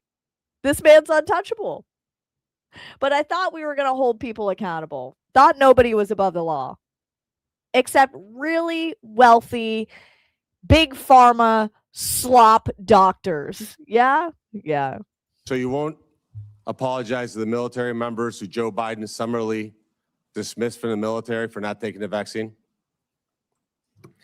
On the advice of counsel, I respectfully decline to answer based upon my rights under the Fifth Amendment to the Constitution. Will you apologize to the business owners that lost their business, shattered their lives, and they'll never recover? On the advice of counsel, I respectfully decline to answer based upon my rights under the Fifth Amendment to the Constitution. Will you apologize to the moms who had to force their infant children, 2, 3, 4-year-olds, to put masks on, and what that did and how that traumatized those kids? That shit pissed me the fuck off, especially when I had to get on a plane. They were trying to get me to mask my young children who were autistic, and I can't even explain to them why they have to wear a mask, and they don't even understand why you have to force a mask on them. For no science that backed that up, by the way. No science that the mask would prevent the spread. Zero.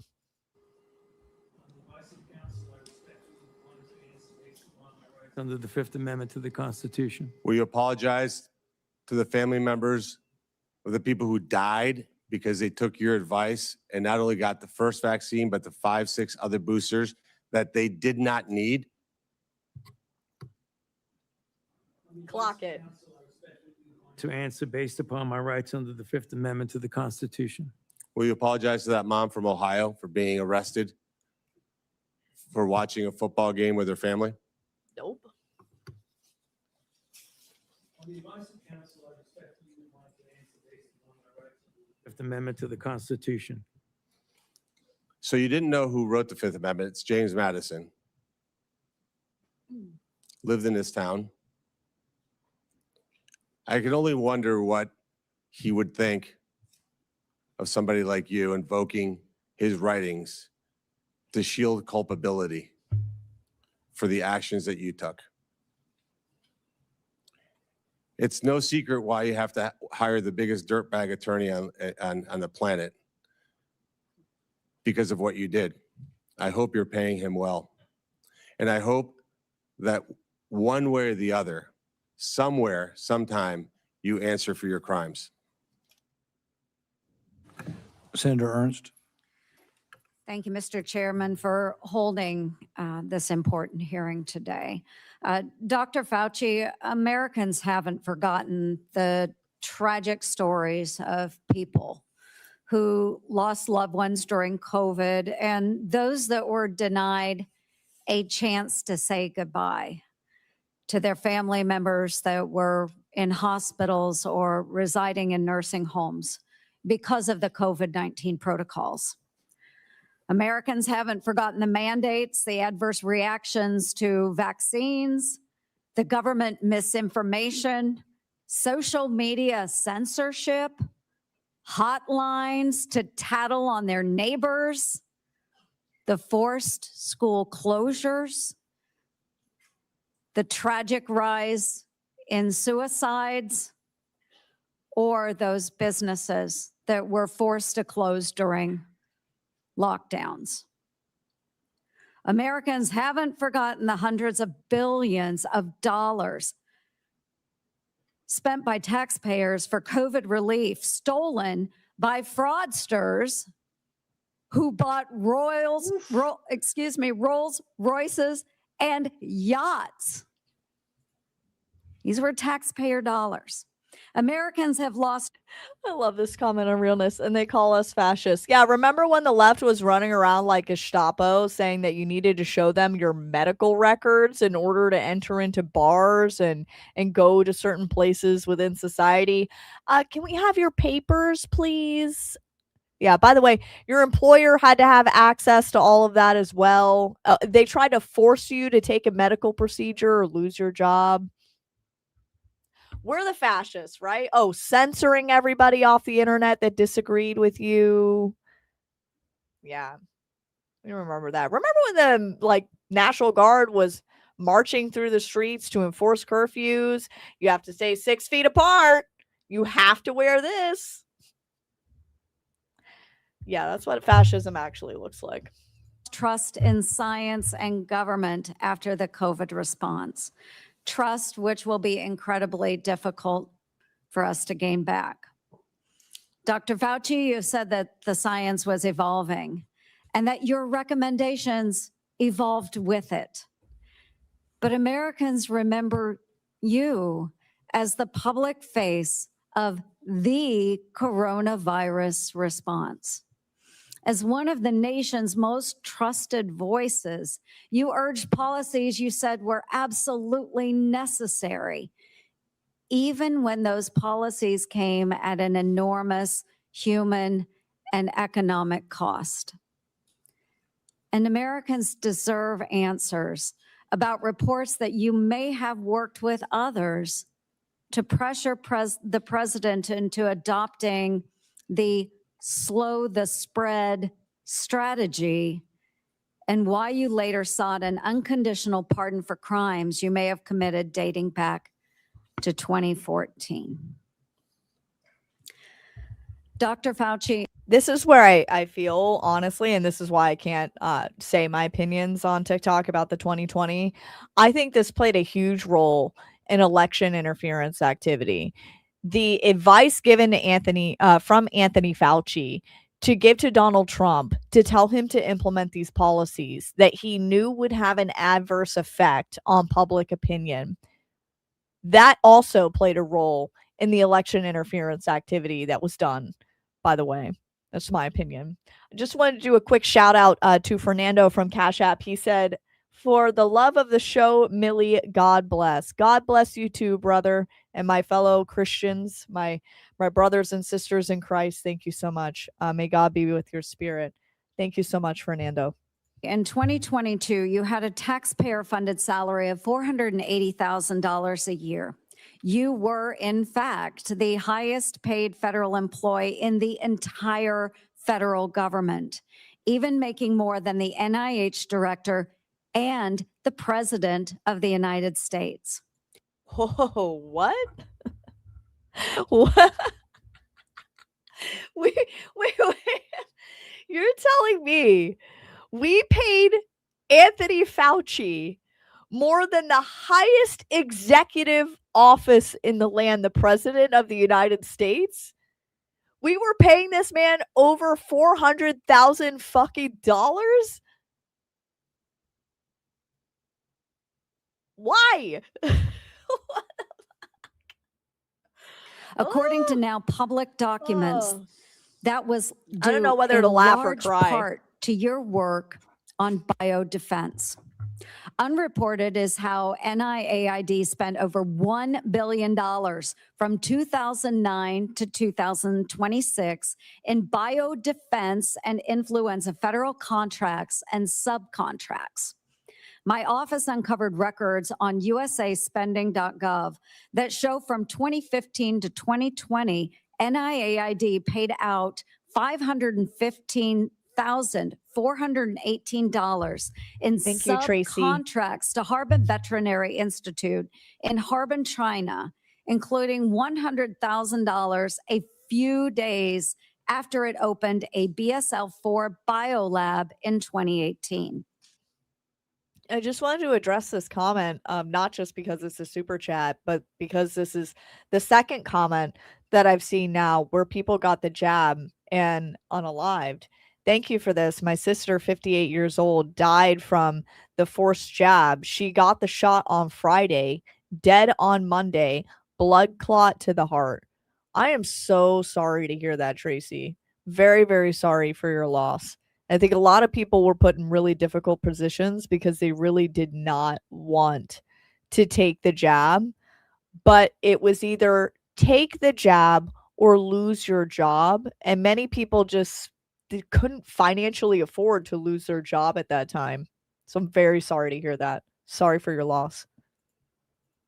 That very same institute was criticized for doing gain of function bird flu research in 2013. And yet you were funding them for years after that, sending US taxpayer dollars to China. These contracts, which we also trace to NIAID, show US taxpayers funded gain of function researchers in the Netherlands and in Wisconsin, funding the same folks whose controversial work led President Obama to pause this exact type of dangerous pandemic research. Dr. Fauci, did you know that the NIH's billion-dollar Sears contract programs were funding gain of function researchers in China, the US, and in the Netherlands? On the advice of counsel, I respectfully decline to answer based upon my rights under the Fifth Amendment to the Constitution. Dr. Fauci, Dr. Deborah Birx wrote in her book that you and President Obama's former CDC director were at a Saturday, March 14th, yes, 2020 meeting at her home 2 days before the president announced his 15 days to slow the spread effort. Your now released diaries said the meeting was a week before that. Dr. Birx said you all were trying to trap the president into having no other options. She wrote, your plan was to, quote, block any of the president's escape routes. So, quote, he'd have no choice but to agree to our flatten the curve measures. Yes or no, Dr. Fauci, did you try to block or trap President Trump into the slow the spread, flatten the curve measures in March 2020? On the advice of counsel, I respectfully decline to answer based upon my rights under the Fifth Amendment to the Constitution. Okay, this is exactly what I'm talking about. The policies that Anthony Fauci cornered Donald Trump into implementing caused society to be upset at the president of the handling of the pandemic, which was on the advice of Anthony Fauci. These were issues that people voted on when it came to the 2020 election. So him pressuring and cornering Donald Trump into these policies, leaving him no way out, is what resulted in many people being dissatisfied during the pandemic, during an election year. Don't even get me into the 81 million. I'm not going to get there. When the COVID-19 virus broke out in Wuhan, China, you, Dr. Fauci, knew pretty much right away that NIH had funded Chinese labs, including those doing coronavirus research. There's email traffic from early January 2020 where your staff was flagging for you that NIH funded coronavirus research at the Wuhan lab through EcoHealth Alliance. Yet few Americans knew we funded the Wuhan lab because the funding went through a sub-award and was not reported to the public database like usaspending.gov as it should have been. Also, EcoHealth violated federal law by failing to report in its research papers how much taxpayer funding it spent on that research.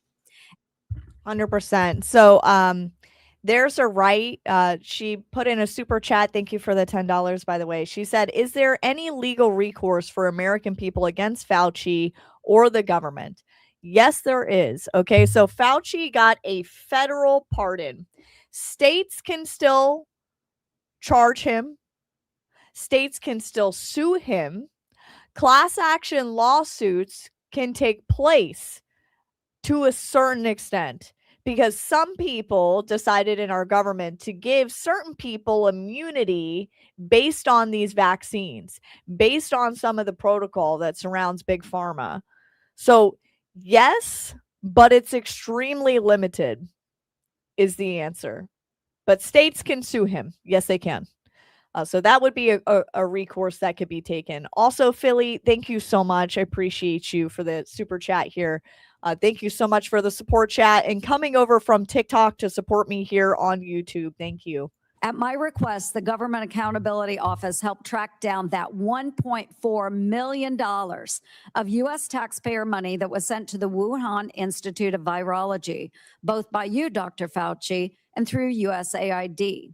But first, it passed through EcoHealth Alliance, which I helped to get defunded through the NDAA. Dr. Fauci, did you intentionally use subaward funding to obscure NIH funding of Chinese biolabs and coronavirus research? On the advice of counsel, Did she say USAID? I'm sorry, one second. But first, it passed through EcoHealth Alliance, which I helped to get defunded through the NDAA. Dr. Fauci, did you intentionally use subaward funding to obscure NIH funding of Chinese biolabs and coronavirus research? On the advice of counsel, I respectfully decline to answer based upon my rights under the Fifth Amendment to the Constitution. NIAID awarded multi-million-dollar grants to a number of scientists shortly after they wrote publicly in the Proximal Origins paper that the COVID virus likely came from nature. Though documents Chairman Paul released last week show in private, those same scientists were much more open to the virus being from a lab. In 2023, Representative Jordan insinuated that you basically gave a $9 million bribe in the form of an NIH grant to NIH-funded virologists to say the virus likely was from nature. Dr. Fauci, yes or no, did you reward the Proximal Origin authors by giving them NIAID grants or contracts? I respectfully decline to answer based upon my rights under the Fifth Amendment to the Constitution. Dr. Fauci, we have learned that U.S. coronavirus researchers at UNC shipped, quote, humanized or transgenic mice to China by around 2017 for use in their dangerous coronavirus work. Under your NIAID coronavirus, researchers also used aborted baby body parts in mice research, and taxpayers paid for them to do that. NIH-funded coronavirus researcher Dr. Ralph Barrick and his colleagues at UNC put parts of livers, thymuses, and chunks of human fetal lung that they got from aborted, almost 5-month-old human babies. What?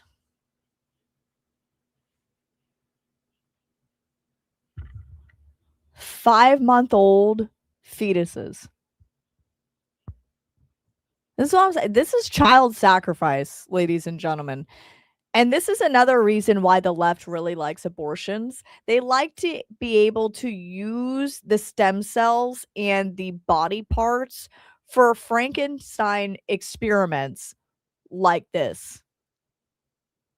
We have to sacrifice the most vulnerable within our society so that we can bring about gain of function research that results in killing millions of people. This is disgusting. And the left will tell you this is totally fine. It's totally fine. We'll just use all the body parts and the livers. By the way, all the abortions happen in the first trimester, which, by the way, 5 months is not in the first trimester, by the way. Clock it. They put those parts in their research mice. They disgustingly named them BLTL mice and wrote they had created a, quote, sandwich of aborted body parts in the mice. Get it, folks? BLT. What the fuck? A BLT sandwich. Your RML lab employees in Montana also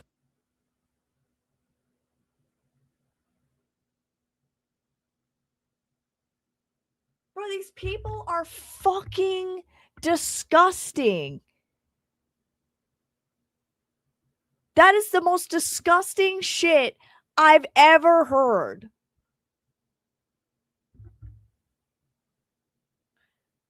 Baby body parts, BLT.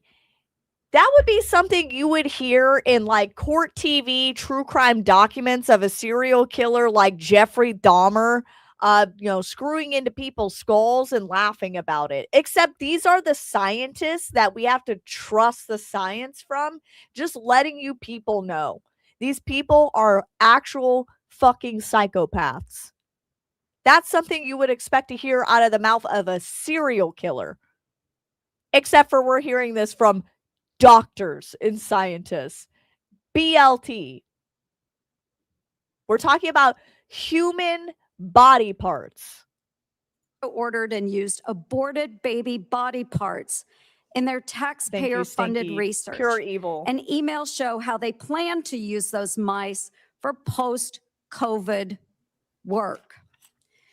NIH funded putting aborted babies' fingers and scalps off the heads of aborted babies and putting them into the backs of research mice. The scalps later grew fine baby hair in the mice. They even included those disgusting photos in their research paper that you funded. Not all of those were research on coronaviruses, but some were. Thankfully, the current NIH director has said, no more of this. Doctor, do you think that the majority of the American public knows that we were using the scalps of unborn babies to do this? Do you think the majority of the American public knew what was going on and that this was being done? I just want to know if like the people who support abortion actually think this is okay. Fauci, yes or no? Do you think that human aborted parts should be put into mice for coronavirus research? The advice of counsel, I respectfully decline to answer based upon my rights under the Fifth Amendment to the Constitution. Mr. Chairman, would you direct the witness to answer the questions that we have been asking? He probably would if he was here, but I can direct it. But I think we understand his answer. We do understand that. Americans are asking for accountability, Dr. Fauci, and your silence is very telling. Thank you, Mr. Chair. Senator Moody. Thank you, Mr. Chairman. You know, I'm the most junior member of the Senate here, showing from where I sit. I just got here last year. Many of you may remember I was the Attorney General in Florida who fought back against the lockdowns, the school closures, the church closures, everything to embrace sanity and science. We fought back. We got ridiculed for it. And we didn't just call people names. We actually impaneled a grand jury of people of all walks of life, all political persuasions. So that's how I came here, fighting for a free state amongst states that had locked their own people down. We are now called the Free State of Florida. And I believe our responsibility here is to make sure that government remembers the people are our bosses, that we report to them, that we're accountable to them. Government shouldn't operate for itself. Government operates on behalf of and for the American people. And anytime we get close to reporting back to our bosses about what government has done or how it's been abused or how individuals that are employed by the government had acted in their own self-interest or against the interests of the American people, every time we get close, if we start uncovering outrageous fraud, we'll have a hearing. And the tactics have been to not show up. So you'll have all of us over here trying to drill down on why we've been giving money that actually works against American citizens, and no one shows up. Today well, nobody's here at the moment. Today there seems to be a different tactic. Today we have Democrats showing up and trying to spin why we shouldn't even be having this hearing to report back to our bosses. One said, today's hearing does damage. It will deter others from public service.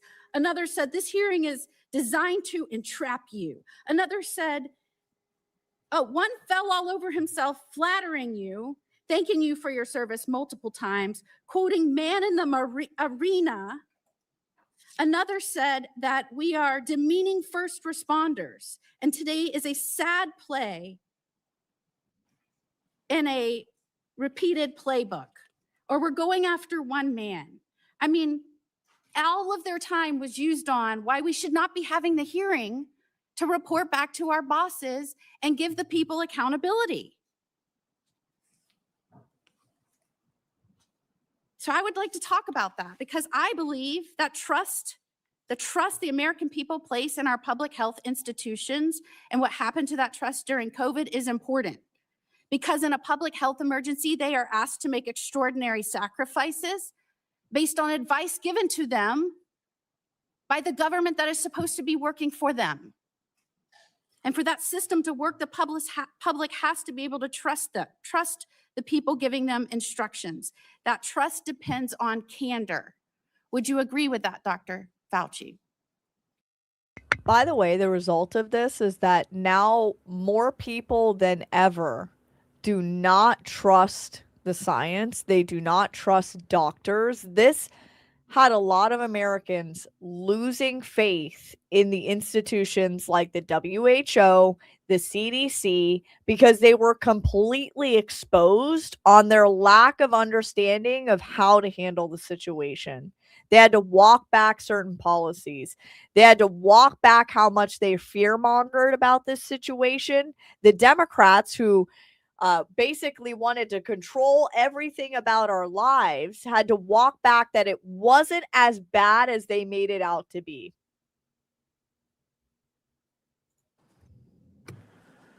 On the advice of counsel, I respectfully decline to answer based upon my rights under the Fifth Amendment to the Constitution. And when the evidence is uncertain, officials need to say so. When recommendations are based on assumptions rather than hard data, they need to say so. And when they get something wrong, they need to own it. And when the trust is lost and the consequences extend far beyond any single pandemic, the next time public health officials genuinely need Americans to listen, millions of people may simply ignore them or not believe them. Facts. And Dr. Fauci, you were undeniably the face of the federal government's COVID response. You said so yourself in your diary. You said it's not hyperbole to say, I've become the most famous and talked about person in the country. So I want to understand how we got here. Let's start at the beginning. On March 8th, 2020, you appeared on 60 Minutes to discuss the spread of COVID-19. You were specifically asked to clear up the confusion and misinformation surrounding masks. You told the American people, right now in the United States, people should not be walking around with a mask. The interviewer literally said you and this. said, are you sure of it? Because people are listening really closely to this. And instead of walking back or qualifying your statement in any way, you doubled down. There's no reason to be walking around with a mask. When you're in the middle of an outbreak, wearing a mask might make people feel a little better. It might even block a droplet, but it's not providing the perfect protection that people think it is. And often there are unintended consequences. Clock it. People keep fiddling with their masks. They keep touching their face. Just a few weeks later, the CDC released its guidance recommending that Americans wear masks in public. You were asked to explain your original recommendation. You emphasized a very different consideration. You said, well, back then, the critical issue was to save the masks for the people who really needed them because it was felt there was a shortage of masks. So I want everybody to sit with that. The critical issue driving your initial recommendation to the American public was scarcity, logistics, not medical evidence. So when you told the American people there was no reason to wear a mask, What was your principal objective? Giving them an honest assessment of the medical evidence or discouraging them from consuming a scarce supply of masks? On the advice of counsel, I respectfully decline to answer based upon my rights under the Fifth Amendment to the Constitution. Well, unfortunately, that was just the beginning of a broader pattern. Let's talk about the 6-foot distancing rule. In April 5th, 2020, interview on CBS said, every time I get to that podium in the White House briefing room, I always essentially plead with people, please take a look at those very simple guidelines of physical separation. And they're very, very clear, physically separate 6 feet away. Yet when Congress finally asked you in 2024 what science supported that evidence, 6-foot distance rule for COVID, you admitted you were not aware of any studies supporting it. Incredibly, you said the 6-foot rule sort of just appeared and described it as an empiric decision that wasn't based on data. Trust me, bro, science. That rule had real consequences. Schools didn't open back up. Which means this fuckhead sat in a room with a bunch of other pompous fucking doctors and said, you know what would be really great? Let's just go out there and tell them to stay 6 feet apart. They just made it the fuck up. They're like, you know what? We'll pick a distance. 6 feet sounds good. These fucking losers were controlling the country. And there's zero accountability for any of this bullshit. Zero. Not one person in jail for lying to the American people. Businesses didn't open back up. Churches didn't open back up. I could go on and on and on. And Americans were kept physically separated from one another during the most difficult moments of their lives. Many lost loved ones during that time. So, Dr. Fauci, did you have any evidence to support a 6-foot separation rule when you gave that advice to Americans? On the advice of counsel, I respectfully decline to answer based upon my rights under the Fifth Amendment to the Constitution. All right, well, let's look at the lockdowns then. By 2022, the consequences of prolonged COVID lockdowns on our children were clear, from delayed development to social isolation, which is probably why you were asked in July 2022 whether you would recommend locking down schools again. And you said, first of all, I didn't recommend locking anything down. But now we have your diary. Oh. And it tells a very different story from the one you told the public. And I will quote, I spoke with Bill de Blasio, the mayor of NYC, and convinced him based on what I was saying publicly in my conversation tonight to close the NYC schools. He had already decided based on what I was saying on TV. I went and just fucking snitched on himself in his own fucking diary. Oh my God. Like, the public embarrassment is 10 out of 10. to tell him he should close the bars and restaurants in NYC, and he said he would do this based on my recommendation. You even said that you told the president we should shut the whole country down. So, Dr. Fauci, how do you square telling the American people publicly that you didn't recommend locking anything down with your own diary entry kept on federal government equipment saying that your recommendation is what convinced the mayor and the president to lock things down? On the advice of counsel, I respectfully decline to answer based upon my rights under the Fifth Amendment to the Constitution. Now, I just want to make clear that when in Florida, we were pleading with people to give us advice based on scientific evidence, that we were getting these conflicting statements by you that didn't match scientific data.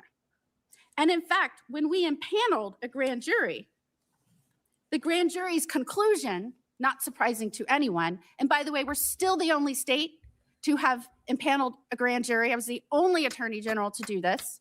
We did this in 2023. That conclusion was the lockdown, mask, and social distancing advice ministered by federal agencies and implemented by certain local, state, and federal agencies was not based on the best available scientific data. In fact, many recommendations and their accompanying mandates departed significantly from available research. Again, people from all walks of life, all political persuasions, that is what they found. And yet, during that time, Can we get a W for Florida? Just fat W. Florida is the only state that pushed back hard against this, and they said, we're not doing this fucking fascist bullshit that you guys are trying to force down everyone's throat. And they won. You were giving those statements knowing there was no scientific basis for it. And we know now you knew it because we have your diary entries. You called the governor that I worked with to fight to keep Washington and DC out of our state so that we could indeed respect the rights of our citizens. You called our governor, Governor DeSantis, and I'm going to quote this so I get it right out of your journals, a total jerk, that he is a complete disgrace, that he is blocking local authorities from mandating masks in various locations, including schools. And you were very concerned and upset that we were actively, and I'm going to quote, criticizing you. And we talked virtually every day about being wrong on everything. And what is astounding is that you wrote you feared because of that, because we were questioning our government, because we were fighting back for the truth from our government, from scientifically based recommendations, because we were pushing for that. You said you feared that our democracy is in dire danger.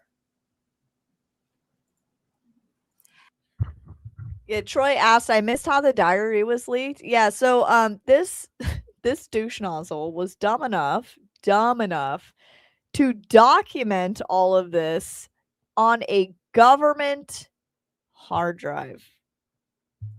Thank goodness that's how the government got a hold of it. That I work with to understand our role, which is to report to our bosses, the people, because they are in charge. Calling for our government to be honest with us and transparent with us and accountable to us. That is a democracy. What you did is the opposite. And I cannot believe I have to explain this to someone who represented our government and some of the most important issues for so long. And before I conclude, if I can just put up our pardon. This is the pardon you have heard so much about. And Dr. Fauci, the only other person that got a pardon like this, I believe, had a last name of Biden. This pardon goes back to, and if you'll see, January the 1st of 2014. Did you talk to President Biden and ask for this pardon? On the advice of counsel, I respectfully decline to answer based upon my rights under the Fifth Amendment to the Constitution. Who did you talk to in the White House about this pardon? On the advice of counsel, I respectfully decline to answer based upon my rights under the Fifth Amendment to the Constitution. Did you specifically ask that it be dated back to the beginning of 2014? On the advice of counsel, I respectfully decline to answer based upon my rights under the Fifth Amendment to the Constitution. Did you do that so that you would be given immunity going back to the beginning of 2014? On the advice of counsel, I respectfully decline to answer based upon my rights under the Fifth Amendment to the Constitution. I'm just very interested in why it was this date. Did it have anything to do with the fact that 2014 was also the year that the NIAID or NIH began funding EcoHealth Alliance's Understanding the Risk of Bat Coronavirus Emergence Grant? On the advice of counsel, I respectfully decline to answer based upon my rights under the Fifth Amendment to the Constitution. And this is the same grant that funded the work on bat coronaviruses at the Wuhan Institute on Virology.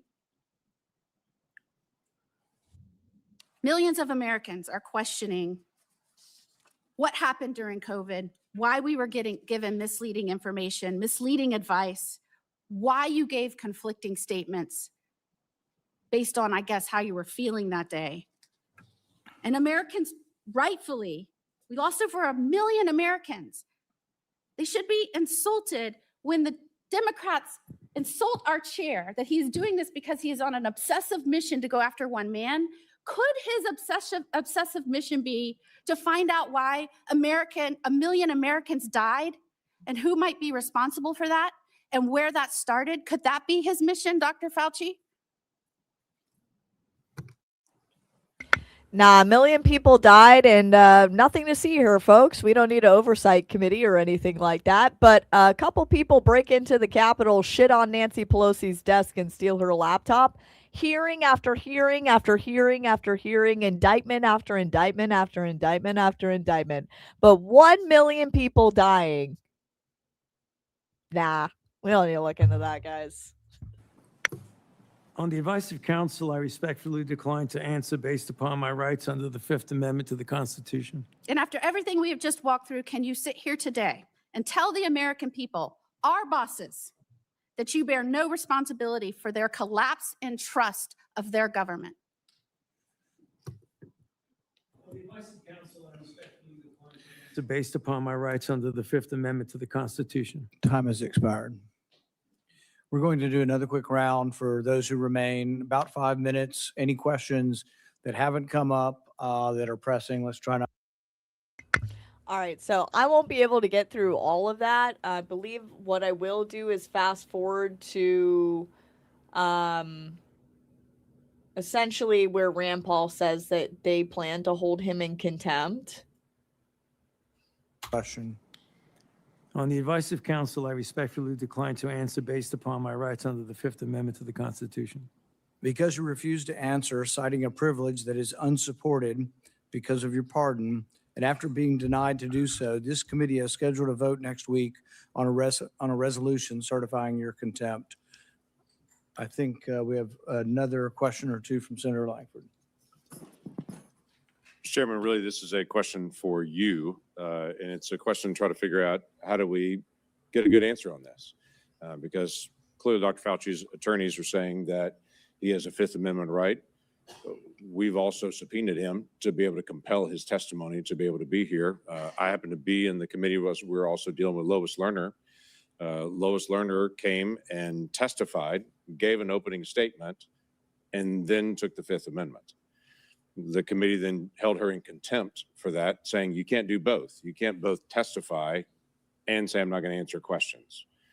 So the parliamentary question that I think we've got to be able to deal with is this consistent with Lois Lerner? What she also did when she came before Congress, gave an opening statement, testimony, so made a statement, and then refused to answer questions. Are we dealing with the same issue here where someone is you can't make a statement and say I'm not going to make statements at the same time? I think it's a very good question. I think that's something all of us will examine over next week. We're going to have a vote next week on contempt. I think there's another legal question that the courts may have to decide upon, and that is whether or not a presidential pardon that offers you complete immunity, that you can still claim that you need protection from immunity when you've been protected. Because Dr. Fauci isn't liable for anything as long as he tells the truth, even if he admits that he destroyed records on a routine basis. His assistant said she destroyed a ton of emails. I think it was a routine thing. I think he destroyed throughout his career there are probably thousands of emails. Even if he did that, as long as he answered truthfully, yes, I did. I didn't think that was important. I made a mistake. You can't be prosecuted for it. Many of the things are outside the statute of limitations as well. All he had to do today, if he wanted to testify, was be honest. As long as he was honest, even about committing a crime, he would have no jeopardy. I never got the jab. Pardon has given him more immunity than most people would ever get. Like if you offer a witness immunity in exchange for testimony, he has blanket immunity. The president gave him blanket immunity for virtually anything he could have possibly done, while at NIH. So I think we all have to individually answer this question. We welcome you to be part of helping us figure out the question, but there will be a vote, at least right now, though, we plan to be a vote next week on contempt. Okay. Thank you, Mr. Chairman. Today will be the capstone to Anthony Fauci's 40 years of abuse of power at NIH. In the end, must imagine Fauci believes he got away with it. But still, late at night, even the guilty must become anxious, rerunning the scenarios through his mind, wondering, latching on to lingering doubts, and worrying. Did his actions lead to the largest man-made plague in human history? Are the millions dead the result of his experiments or experiments that he approved that increased the pathogenicity of deadly viruses? History will judge, but the facts, as we now know them, paint a sordid tale of dishonesty, misjudgment, and ultimately the hubris, the likes of which the world has rarely seen. If everyone will remain seated for a few minutes, we're going to let Dr. Fauci exit. Thank you.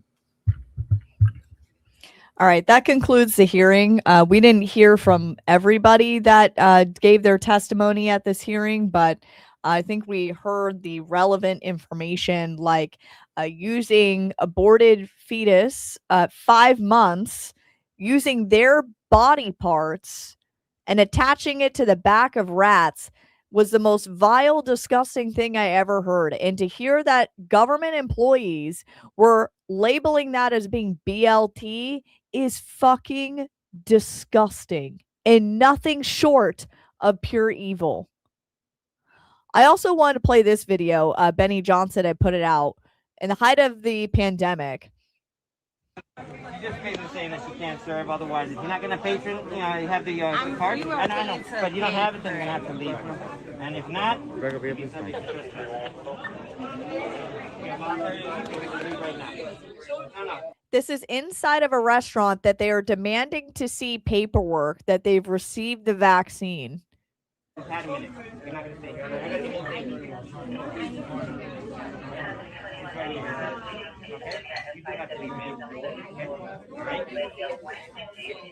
By the way, none of these people are standing 6 feet apart. You came in with a jacket? Wow. Scaring a child, traumatizing a child. Hope you feel good about yourself, NYPD.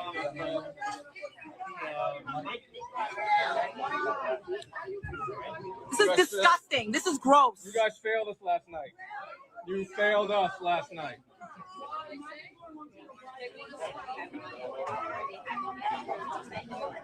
You all failed us. We're here for you and your kids. Disgraceful. You failed. You failed yourself, NYPD. You failed yourself. Is this what you signed up for? Is this what justice looks like for you? Is this what you dreamed of when you wanted to be a cop? Yet I didn't hear anyone saying that we need to abolish the NYPD because they were stopping people and asking them for their papers, which the left says is literally part of what Nazis do, right? ICE is getting called Nazis right now for doing exactly what the New York police was doing in this moment. Zero calls from the left to abolish the police in NYPD because they were stopping and asking people for COVID vaccination cards. We just had to make sure that you bent all the way over for Big Pharma. Can we get that on your paperwork? What a fucking joke. I need to also play this portion of the clown show of the pandemic.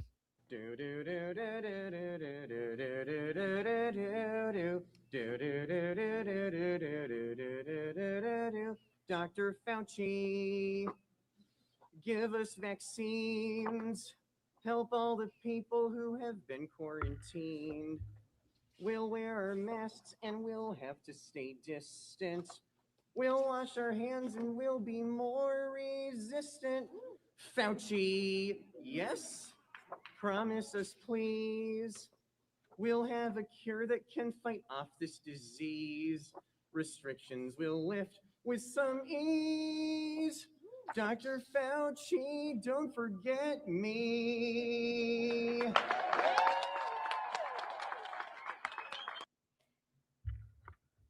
These are the sheep to the slaughter. The government tells you to do this. Bend over completely and obey. Yes. Oh, we're just going to put you on this train. We're going to take you to a secure environment. Everything's fine. Trust us. That person gets on the train. That person right there gets on the train, no questions asked. They get right the fuck on. I loved this skit because this is the perfect example of the useful fucking idiots in American society. I could not think of anything better as an example than this. And now for a little break from all this activism, we want to say hello to our BFF, Bestie freedom fighter, Abu Fatwa in Gaza. Salam alaikum. Alaikum as-salam, and inshallah Allah will kill you all infidels. Thank you so much for joining us. Love the headpiece, the all oppression chic, very dread. Mr. Fatwa, how are you? Are you safe? Oh, yes, I'm safe. I'm in a tunnel under the Gaza hospital. Above me, I have Allah and 2 million civilians protecting me. Community is so important these days. Do you need like humanitarian aid, food, fuel, medicine? It's okay. I have everything. I'm only hungry for rockets. As long as it's organic. Yeah. I wish I just could be there with you. You can. You can come to Gaza anytime and we will throw you from the roof, you homosexual dirt. Do you hear? Bro, want to throw me a rooftop party? They are so welcoming and inclusive. So, shukran. Chickens for KFC every single time. Okay. And by the way, they forgot to add the part where don't worry, Gazan terrorist, I'll get USAID right back on track and we could just continue handing over millions to your organization. All right, that wraps it up for the Millie Show today, guys. Thank you so much for joining me. I have to skedaddle out of here. Got to pick up my kids from clinic. But I will see you guys Friday. Hopefully, we will get the Red Rover Republic back up and running. So we'll have some more YouTube content in the future, hopefully. But thank you guys for coming over from TikTok to hang out with us on YouTube today. Lots of fun, lots of embarrassing testimony on behalf of Anthony Fauci. So thank you guys so much. And everybody who gifted the live today, thank you. I hope everyone has a great day. Be safe and have fun. Bye, y'all.